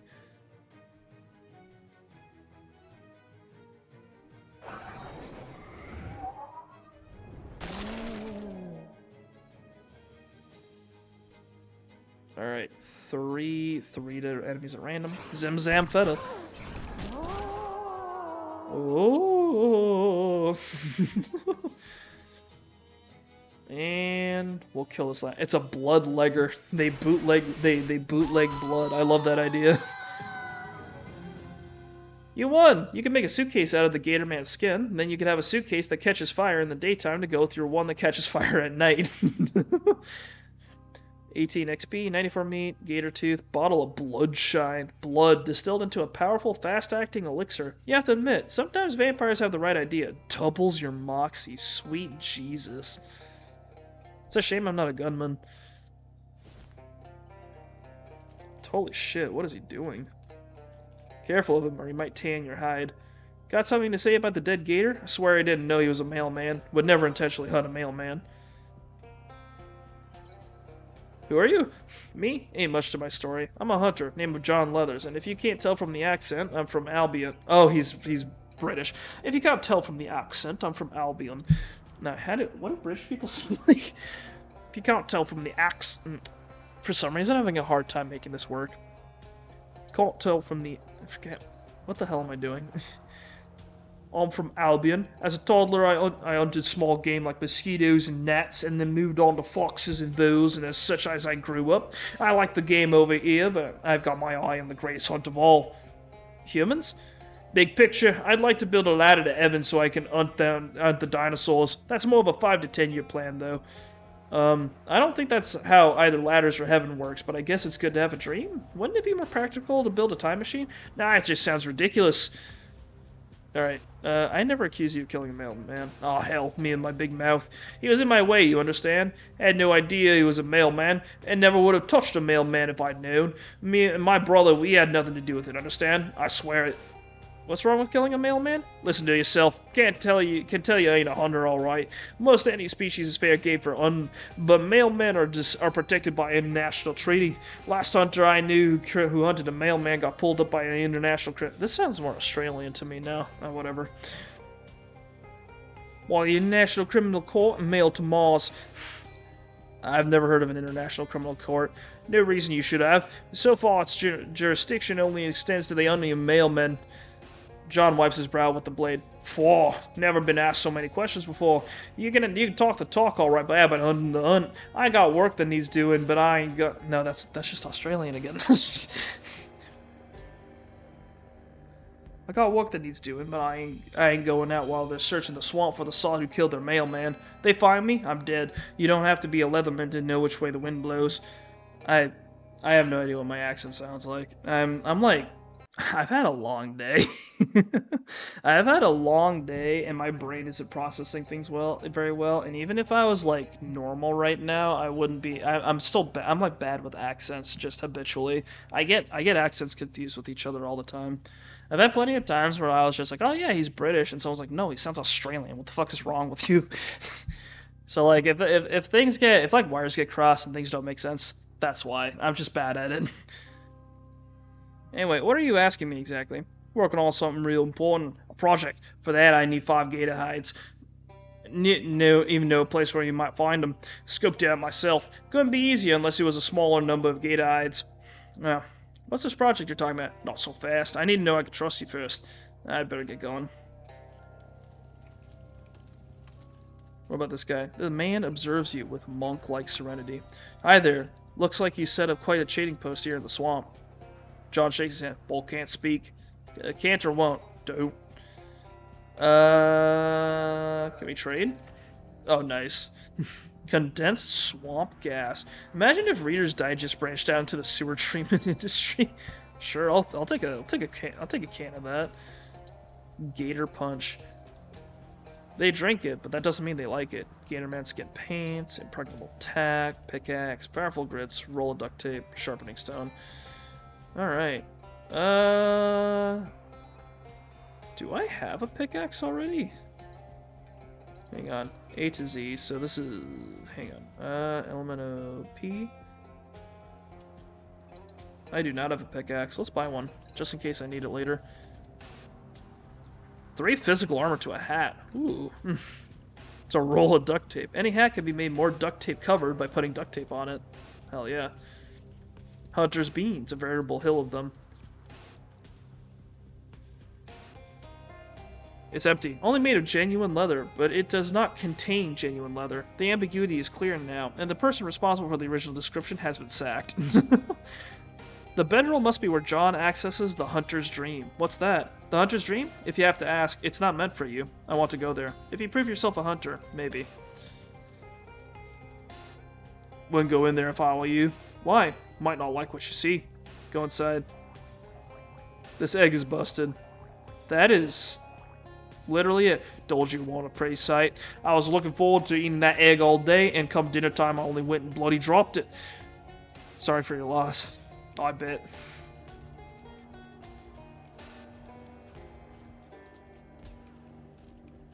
Nothing you see there. Alright. Long day. Dolphin House. You briefly lose track of where you're going because all these big wet trees look the same. You stumble across a ramshackle dwelling bearing the unmistakable aroma of illicit distillation. Ooh. The old Dolphin House. This door is padlocked. Can we take it off? Looks like this car was left to rot. Unfortunately, it hasn't yet rotted enough for you to get past the locked door. Jimmy it open. You unlock the car, destroying the hangar in the process. You search the car. It's empty except for the glove box, which turns out to actually be a key box. The key inside is not the key to this car, and if you have a sense of humor like mine, you'll agree that this is a real shame. You got an item. Dolphin padlock key, tarnished. It must have been pretty humid inside that glove box. Can I use it here? This door is padlocked. Click, you pop the lock off, and the door unlatches with an ominous creak. You got an item, recovered padlock. What a strange thing to collect. Enter the garage. Some say that the most powerful tool is a padlock. It's really more the opposite of a tool, though, because it obstructs rather than facilitates what you're trying to do. These cinder blocks are totally waterlogged. Wait a second. One of the blocks has the telltale glow of mana moss infestation. You drain the moss of its glowing juices. Glowing ooze. Old Dolphin never got sick of tires. A workbench covered with tools, all rusted past the point of usefulness, even as bludgeons. Okay. Another one of those Gatorman campsites. Maybe the ones who kidnapped Charles came this way? Investigate. It's another Gatorman camp, alright. And there's 4 more wrenches here. A 31 out of 32 inch one, a 63 64ths one, a 127 128ths one, and a 255 256th inch one. Charles must carry one heck of a toolbox. The wrenches are laid out in the shape of an arrow pointing toward a nearby hill. From the top of the hill, you can see some sort of fort in the distance, apparently hammered together out of rusty scrap metal. That's got to be where the Gatormen took him. Location unlocked, Gatorman Fortress. You grab all the wrenches and combine them with the other ones he dropped to complete the set. Charles' wrench set. Charles dropped all these wrenches as clues to help you find them. Leave. This tree has a hole in it. Conveniently, the hole is slightly larger than your hand. Honestly, for what is ostensibly a horror game, we've had way too few opportunities for you to stick your hand into a suspicious dark hole. Reach in. You slowly reach inside the hole. It's damp, it's ominous, and then... You find a key. Sorry, that scream wasn't really justified. I got a mossy padlock key. Interesting. Can I use it here? Okay, no. Well, let's go in. Oh dear. Ooh. This couch faces the wall. It must have been the Dolphin family's punishment couch. So, Calpurnia Dolphin died of natural causes. Mopey Dolphin died of natural causes. Hortense Dolphin died of natural causes. Beasley Dolphin died of natural causes. Fenceworth Dolphin died of natural causes. Fenceworth Dolphin died of natural causes. This door is padlocked.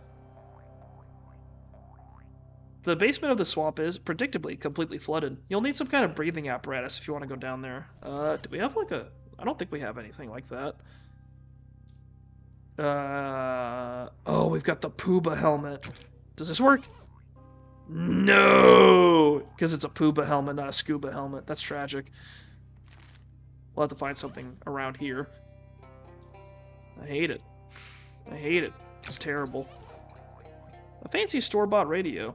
You tune the radio to WGCR and hold Rufus's gadget up to it. The thing clicks a few times, and the little needle on it goes up to 2. A fancy serving cart. Investigate. It's one of those serving carts they use in posh hotels, and in posh manor houses, apparently, with a big silver platter covered with a dome-shaped lid. Just the right size to hide a severed head? Or a roast of some kind. Look under the dome. You cautiously reach out and grip the handle. Then take a deep breath. Slowly, you lift the lid, tilting your head to peek underneath. Oh, it's empty. Oh well. Enough fine china to defeat an army, if only you could get past the padlock. And if you were in command of the world's hoity-toityest military. No padlocks on the dinner table. That's both a rule and an observation. A clean and well-lighted corner. One of those old fridges that people sometimes get locked into accidentally and asphyxiated.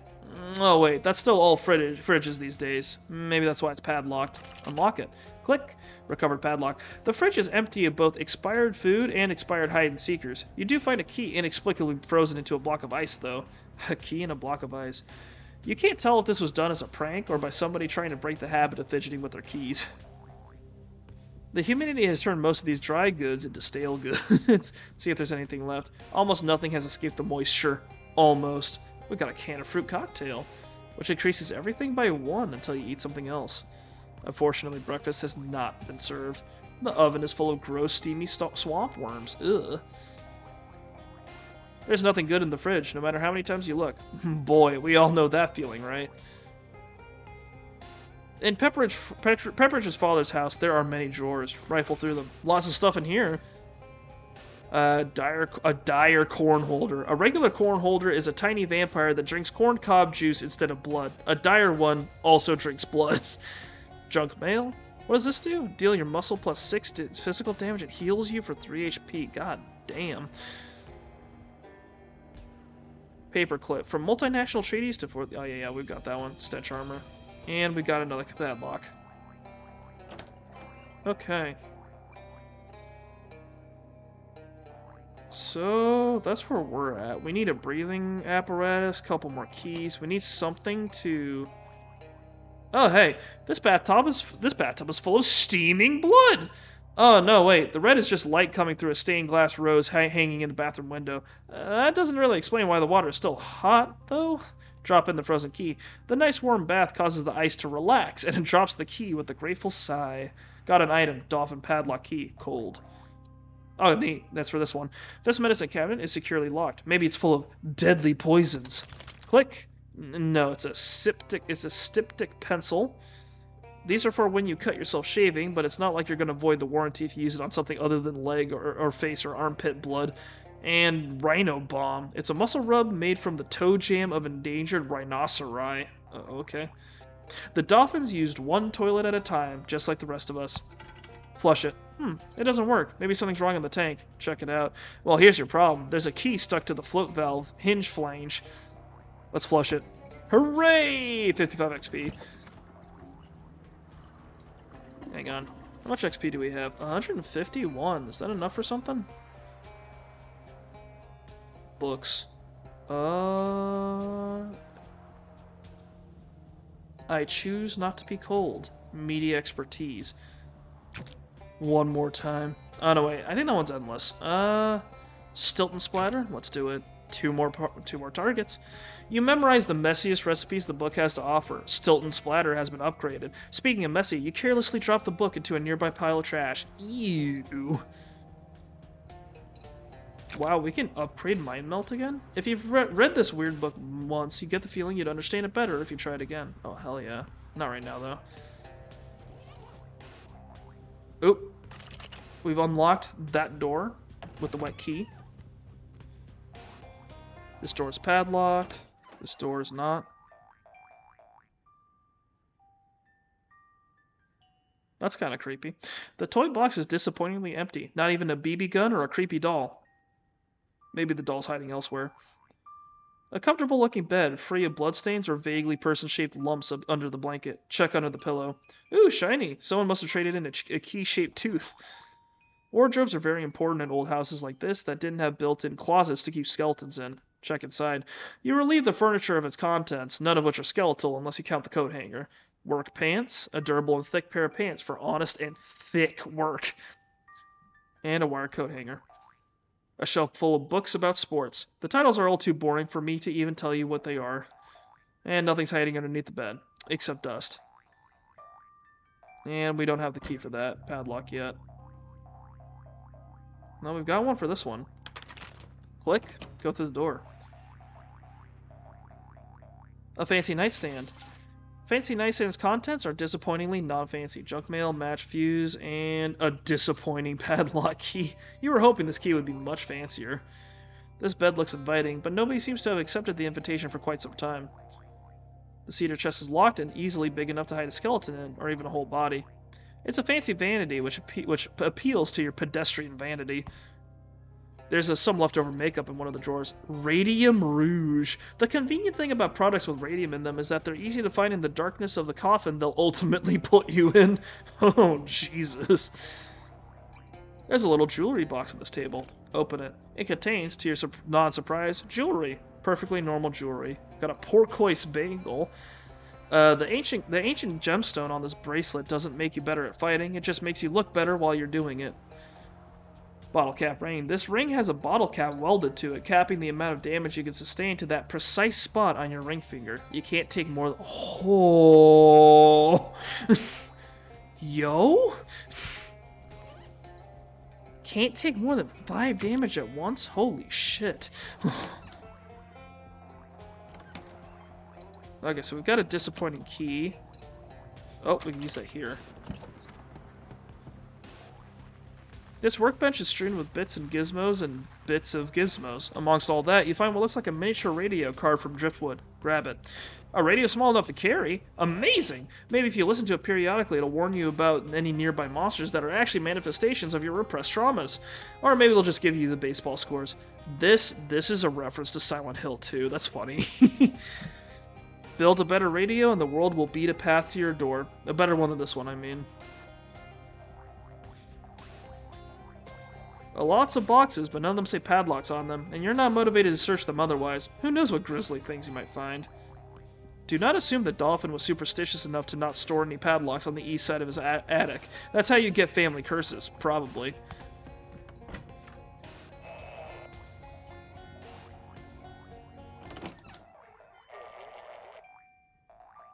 I don't like the sound that I'm hearing out of this radio. You hold the radio up to your ear. A ghostly voice wails, "Who stole my golden arm?" Then a boy's voice says, "Ah, come on, sis. Don't you know any other ghost stories? That's the only one you ever tell."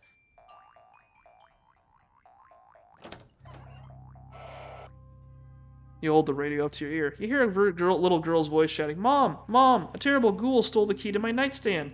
A woman replies, "Now, dear, don't call your brother Ralphie a terrible ghoul. He probably hid the key in the potted plant in the hallway like he always does." Is there a key in one of these potted plants? Hang on. There's one more. Some dirt in a planter where presumably a plant in a planter once stood. You dig around in the dirt and find a key. So predictable, that Ralphie. Click. You got an item. Recovered padlock. There's a creepy music box inside the drawer. Creepy music box. This is a creepy music box, which is to say it's a music box. Deal your moxie and spooky damage to all combatants. Ooh.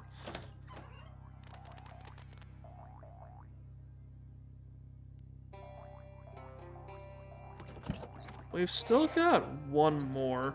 You hold the radio up to your ear. You hear a man's voice scolding angrily. "For goodness sakes, Agnes, you're obsessed! Obsessed with taping things to the backs of paintings, just like your aunt, One-Eyed Calpurnia Dolphin. You'll probably die peacefully in your sleep, just like she did."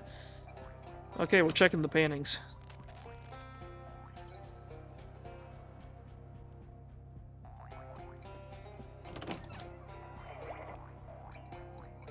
There we go. Could this be One-Eyed Aunt Calpurnia? Considering the eye patch and the fact that the painting is labeled Calpurnia Dolphin? Look behind the painting. There's a key taped to the back. Classic Calpurnia.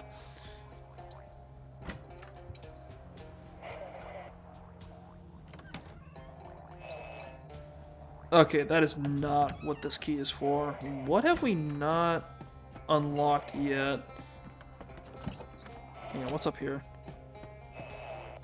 You hold the radio up to your ear. A boy's voice asks, "Gee, Pop, where'd you get all that treasure? Is it a cursed pirate horde stolen from the ruins of an ancient civilization?" Haha, no, son. Nothing like that. Just sound investments in perfectly normal and moral financial markets.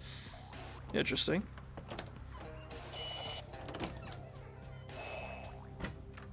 Okay, we've got... Hang on, not there. So, we've got one padlock here. That's not what we have the key to.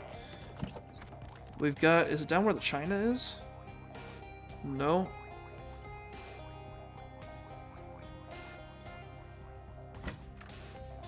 No, nothing in here. There's a padlock I missed. Or I haven't seen yet, maybe. Is it in here?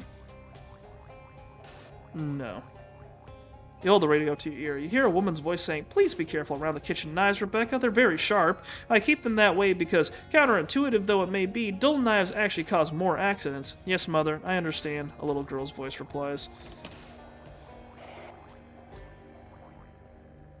You hold the radio up to your ear. "Remember, Ralphie," says a woman's voice, "you mustn't ever open the door to strangers." A boy's voice replies, "Okay, Mom, because it might be a kidnapper or murderer, right?" "Oh, I'm sure that would never happen, but it might be a vacuum cleaner salesman, and we already have one."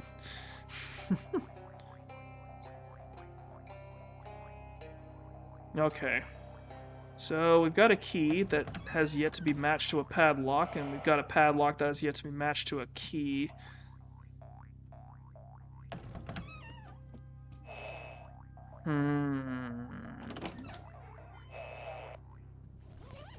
Sticky.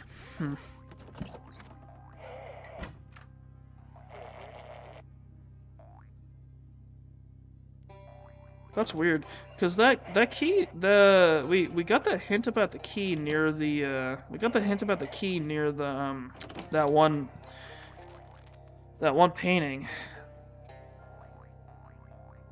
Well, we heard about it in front of the thing that has that padlock, but we didn't I don't know. A man's voice says, "Ralphie, why on earth do you keep flushing this fish zester down the commode? Have you been possessed by some otherworldly or demonic force?" "No, Dad, I just thought it would be a funny place to hide it," comes the reply. Does this thing work outside? You hold the radio to your ear. A woman's voice says, "Clarence, I'm so grateful that our family has never suffered from supernatural curses, serial murder, demonic corruption, or plague." "I agree, dear. We certainly have been fortunate, and doubtless will remain so." I like this little subversion that there's a bunch of horrible deaths in the family or some curse or whatever. You hold the radio up to your ear. A woman's voice gasps, "Oh my, Clarence! Why are you lying on the floor under your workbench? Are you alright? Were you attacked by a burglar or an axe murderer?" "Calm down, Agnes, I'm fine. I'm just practicing changing the oil in our car." Anywho, unlock this thing. Got the padlock. The tool chest contains one tool and one key, which I guess also counts as a tool, albeit an extremely specific one. So, 2 tools then. Got a handsaw, muscle plus 4 physical damage and causes 3 bleeding. Oh geez, is that blood all over the... Oh no, it's just rust. Never mind. Padlock key. If rust were poetry, this key would be an ode to age and neglect.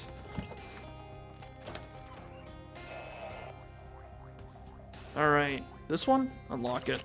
Click. You got an item. Recovered padlock. You open the cabinet door and examine the stacks of fine bone china. Wait, bone china? Perhaps. Human bone china? Oh no. The brand mark on the bottom is a pretty well-known company, so probably not. Anyway, you find a really fancy hat. Fine china helmet. It's entirely possible that this is a gravy boat and that you're just using it upside down. But don't let that stop you. +4 to magical weapon attacks. Oh, Jesus. I might... I might have to work with that. Might have to make that my thing. Hang on. Let's put the duct tape on it. There we go. Tape that bad boy up. You wrap the duct tape around your hat, making it sturdier but less stylish. Sturdiness is a kind of style. I have ruined the fine china luster. It sparkles. That's great. Do I have... I've got 10 padlocks. I need one more. I still don't have a breathing apparatus, which I think is what I need for that last one. Oogie. Okay, I thought I would find a breathing apparatus at some point, but clearly there's something I missed. Oh no, wait. A workbench covered with tools, all rusted past the point of usefulness, even as bludgeons. Wait a sec. Is this the bench that woman on the radio was talking about? You find a key taped next to an old oil can. You got an item. Dolphin lock padlock key. Loose. The teeth on this key are all wiggly and loose, like the teeth on a child. Alright, last one. To the second floor. There we go. The cedar chest is locked and easily big enough to hide a skeleton, or even a whole body. Click. You got an item. Recovered padlock. There's a veil in here, and beyond the veil, nothing. Perfumed wedding veil. This will come in handy if you ever decide to save money by getting married at the city dump. Oh, neat. Well, that's all 11. I guess we can go back to the the boxcar. Get this man his padlocks. You spot a shadow orb hovering around and decide to follow it deeper into the swamp. This might seem like a bad plan, considering the old stories about people following will-o'-the-wisps and becoming lost in the swamp forever. But a will-o'-the-wisp is a floating ball of light, and this is the opposite of that. So, logically, this is actually a very good plan, except for how it leads you right into a group of tentacly shadow monsters. Oh dear. Those are tall. Look at that.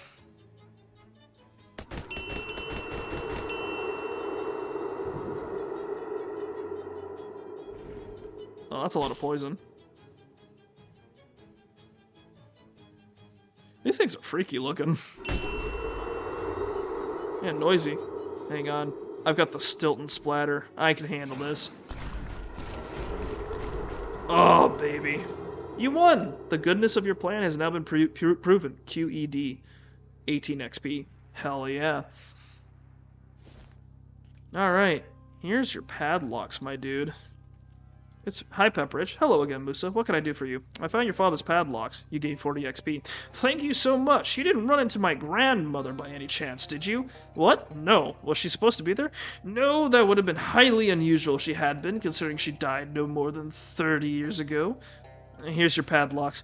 Marvelous. Once I've reaccustomed myself to standing on level ground, I'll be on my way. There's a big hobo camp near Ocean City that you might be interested in. I can give you directions. Ah, excellent. I think I will head that way now. Perhaps I'll see you there. Leave. Maybe I could talk to the guy and get some hobo code. Alright, we've got a lot of places to check out. Let's check out the hamlet, and then the fortress after that, I guess.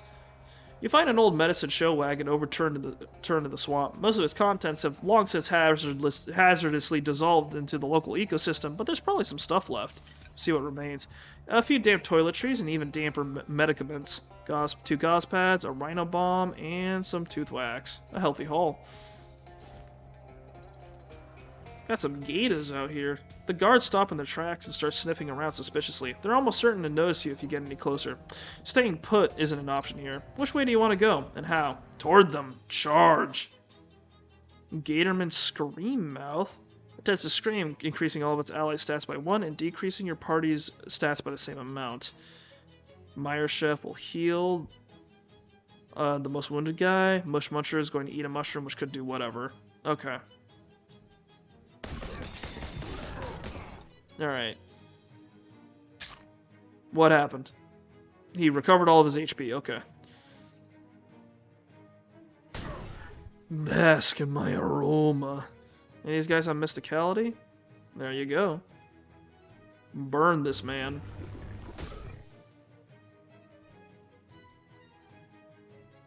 Hang on. Okay, okay. 7 stanch. We still... The Mind Melt's still our best bet with this guy. These guys have too much health for me to, like, AoE kill them, I think, so I guess we'll just stick with that. 28 hot damage. We'll kill this guy. There you go. Okay, that guy's healed, but he won't stay up. We'll just have Molly shoot. Spread the love a bit. I think this guy's gonna die from being on fire and poisoned when his turn rolls around. Natural causes, you know. Oh yeah, that's a lot of icons. This guy's in trouble. It's looking bad over there. You know, let's watch this man. Let's watch this man die to DOTs. Oh baby. I do love to see it. That's my favorite thing. That's one of my favorite ways to kill an enemy, is just by, like, like stacking up a bunch of like damage over time effects and watching them just fucking explode when when their turn comes around. Turns out those gators should have been avoiding you. 19 XP, 75 meat, gator punch, swamp eel hat band. Somebody ate all the good parts of the swamp eel and just left the conveniently hat band shaped skin. You also collect a gator hide for that hunter, which is way less grisly than it sounds. The gator men are just carrying these around. These are the hides of a gate or a man. And the snake gets stronger. Oh yeah, this is freaky looking. A dangling, rusty meat hook is a tasteful accent for any style of decor. This must be the second shift. Luckily, they're all facing the other way. Let's fight these guys. This gator man's a rage jerk. I guess his head's supposed to be red or something like that. Well, clobber me for 17 damage. Goddamn. The Gator Man Weed Lord. It tends to summon weeds, which will whip your entire party for 8 physical damage. And the Rot Tooth will belch on my snake and just fucking kill it. Okay. Why don't you cap this guy? There we go. Wow, he just killed me. Wait, what happened to that ring I wear that makes it so that I only take 5 damage? That doesn't make sense. Well, now we've got a problem. Oh, yeah, we've got a problem. I don't think this is gonna happen. The surrender. Contemplative. You're thinking about the fight you lost and how much that sucked and how you don't want to lose any more fights. They might have had then the second shift, but they definitely finished that fight in first place. You take a moment to consider your failure. Silver is still pretty good. That's unfortunate. That was a little weird. I didn't really have a chance. Also hang on. You can't take more than 5 damage at once. That's weird. That thing just straight up didn't do its job. That's a little annoying. Because I definitely took more than 5 damage at once. Maybe it's only for physical? I have no idea. Whatever. We'll go back to old unreliable, the ring. Let's fight these guys one more time.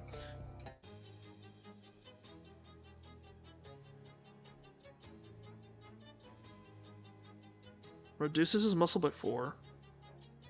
Irritable 3. This target will increase all of its stats by 3 every time it is damaged. Interesting. Filthy 5. Melee attacks against this target will inflict 5 poison to me?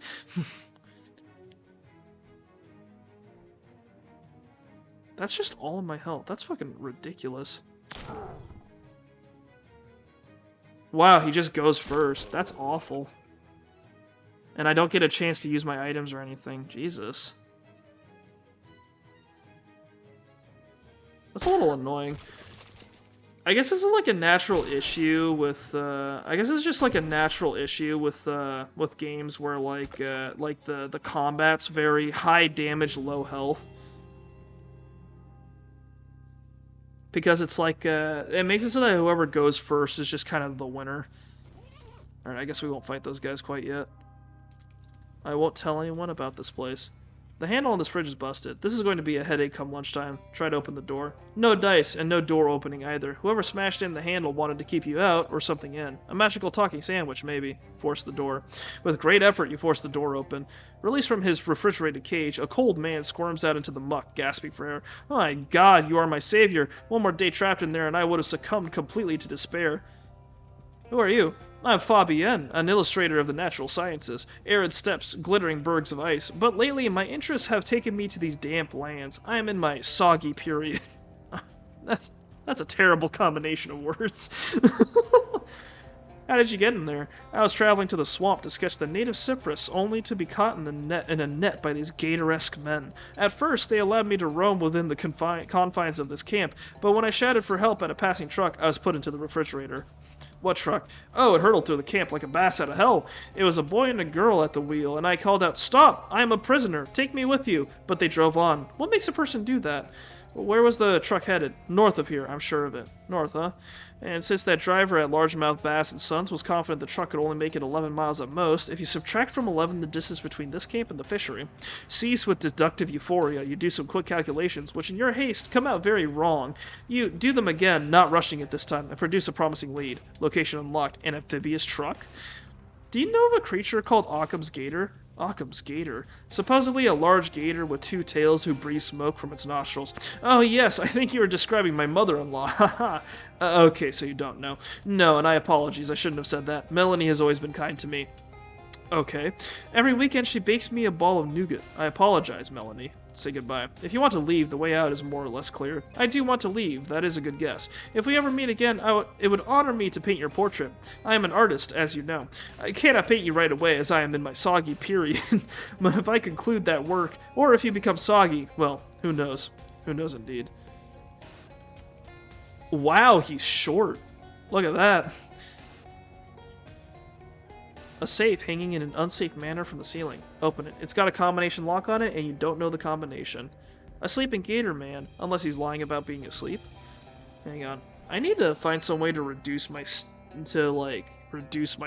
damage. Maybe some pants or something, or like.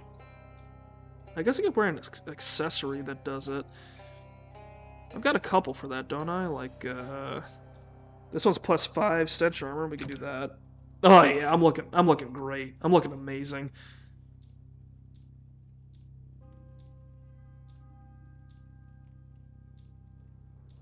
Okay. That's that. Immune to poison might be nice. Da-da-da, da-da-da.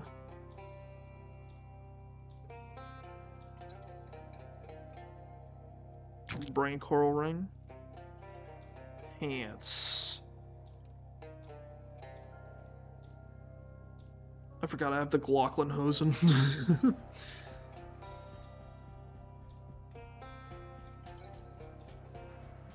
We can wear these gardening pants for more HP. That puts us up at 20. Although mysticality is not as high as I want it to be. I've got some big fucking muscles.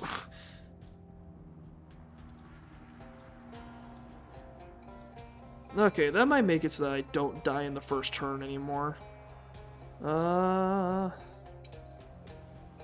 Food. Spooky armor, muscle mysticality, item drops, da-da-da, bloodle, shadow hot dog, oyster. No. Potions?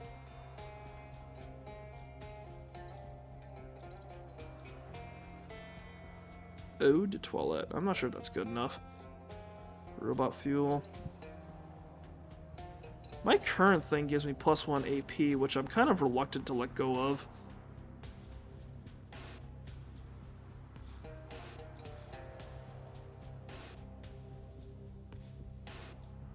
Makes it act earlier in combat might be useful. Actually, yeah, let's go with that. Confused and angry. You're really angry at whoever forced you to drink that stuff, and the next time you find a mirror, you're going to give them what for. Are you sure you want to replace this? Yes. You drink the fuel. As it seeps into your bloodstream, you start to feel like a collection of engines all revving at the same time. All revved up. You're operating at peak efficiency, or at the very least, peak velocity. Vroom. Alright, I'm going, boys. Let's fuck this guy up. Slap him awake.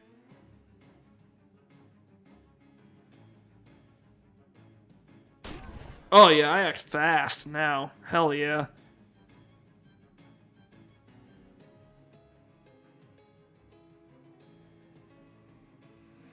Fire in the cheese hole!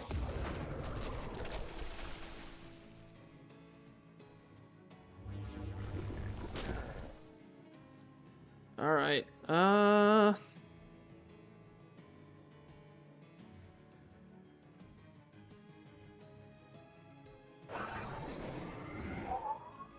more Swiss. Do it!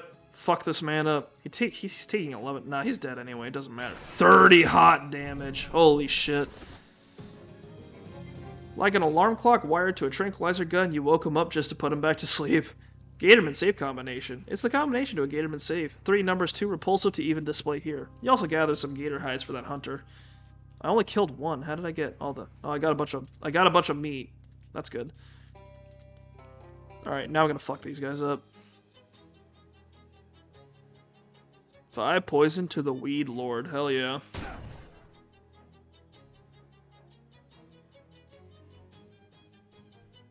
Oh, now he's only interested in fighting Molly. That's great. Mysticality, 5, 10. This guy? Okay.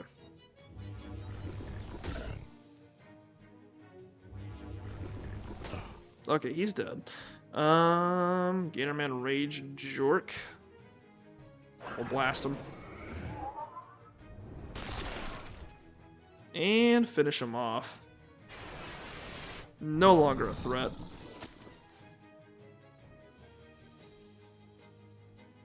Cap his knee. We're gonna lose Serpent, but that is a-okay.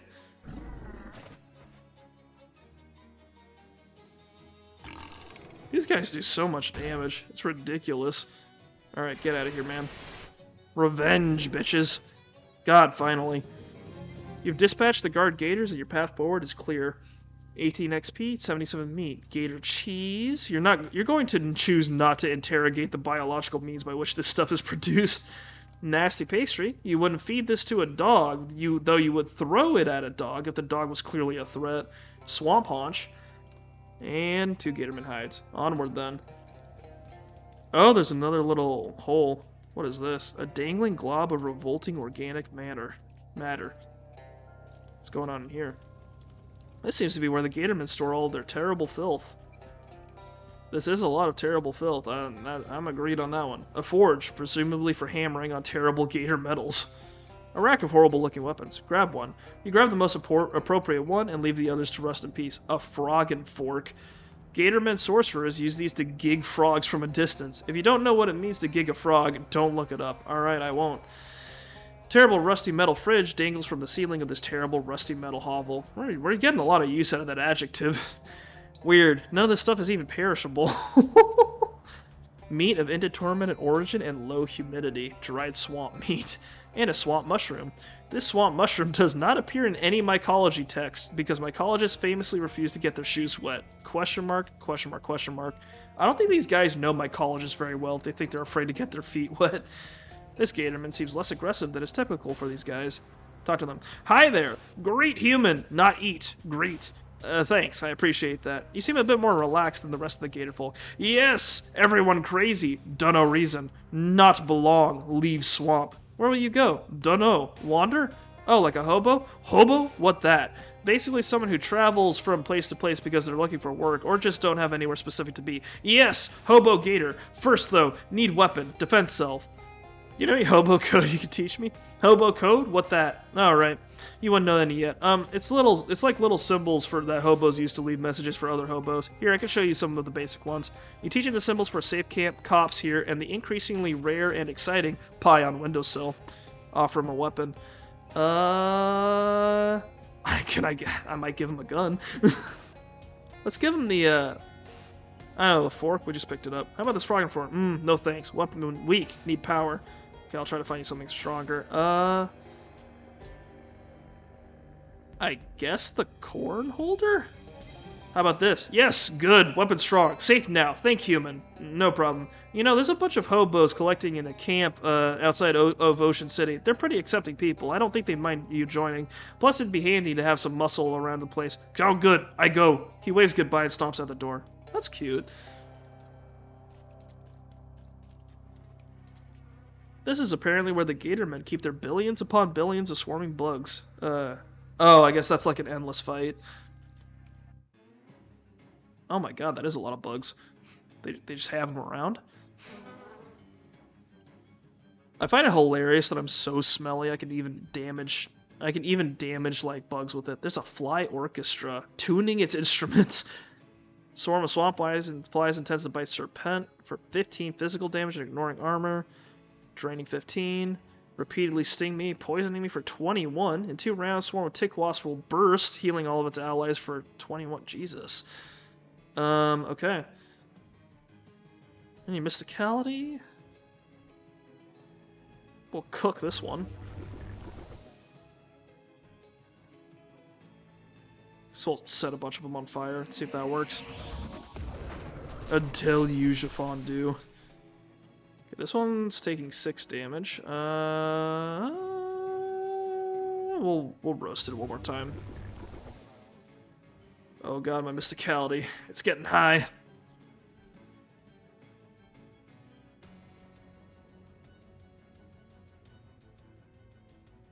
We'll kill the mosquitoes. I don't like mosquitoes. I'm just not a fan of bugs in general, I'm gonna be honest.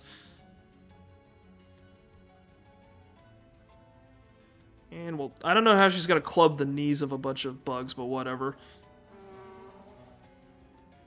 6 poison. That's a great animation we've got there.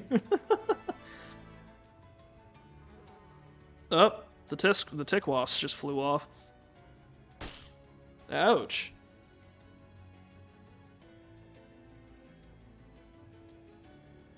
Excellent. That was a good target. Nice work, Snake.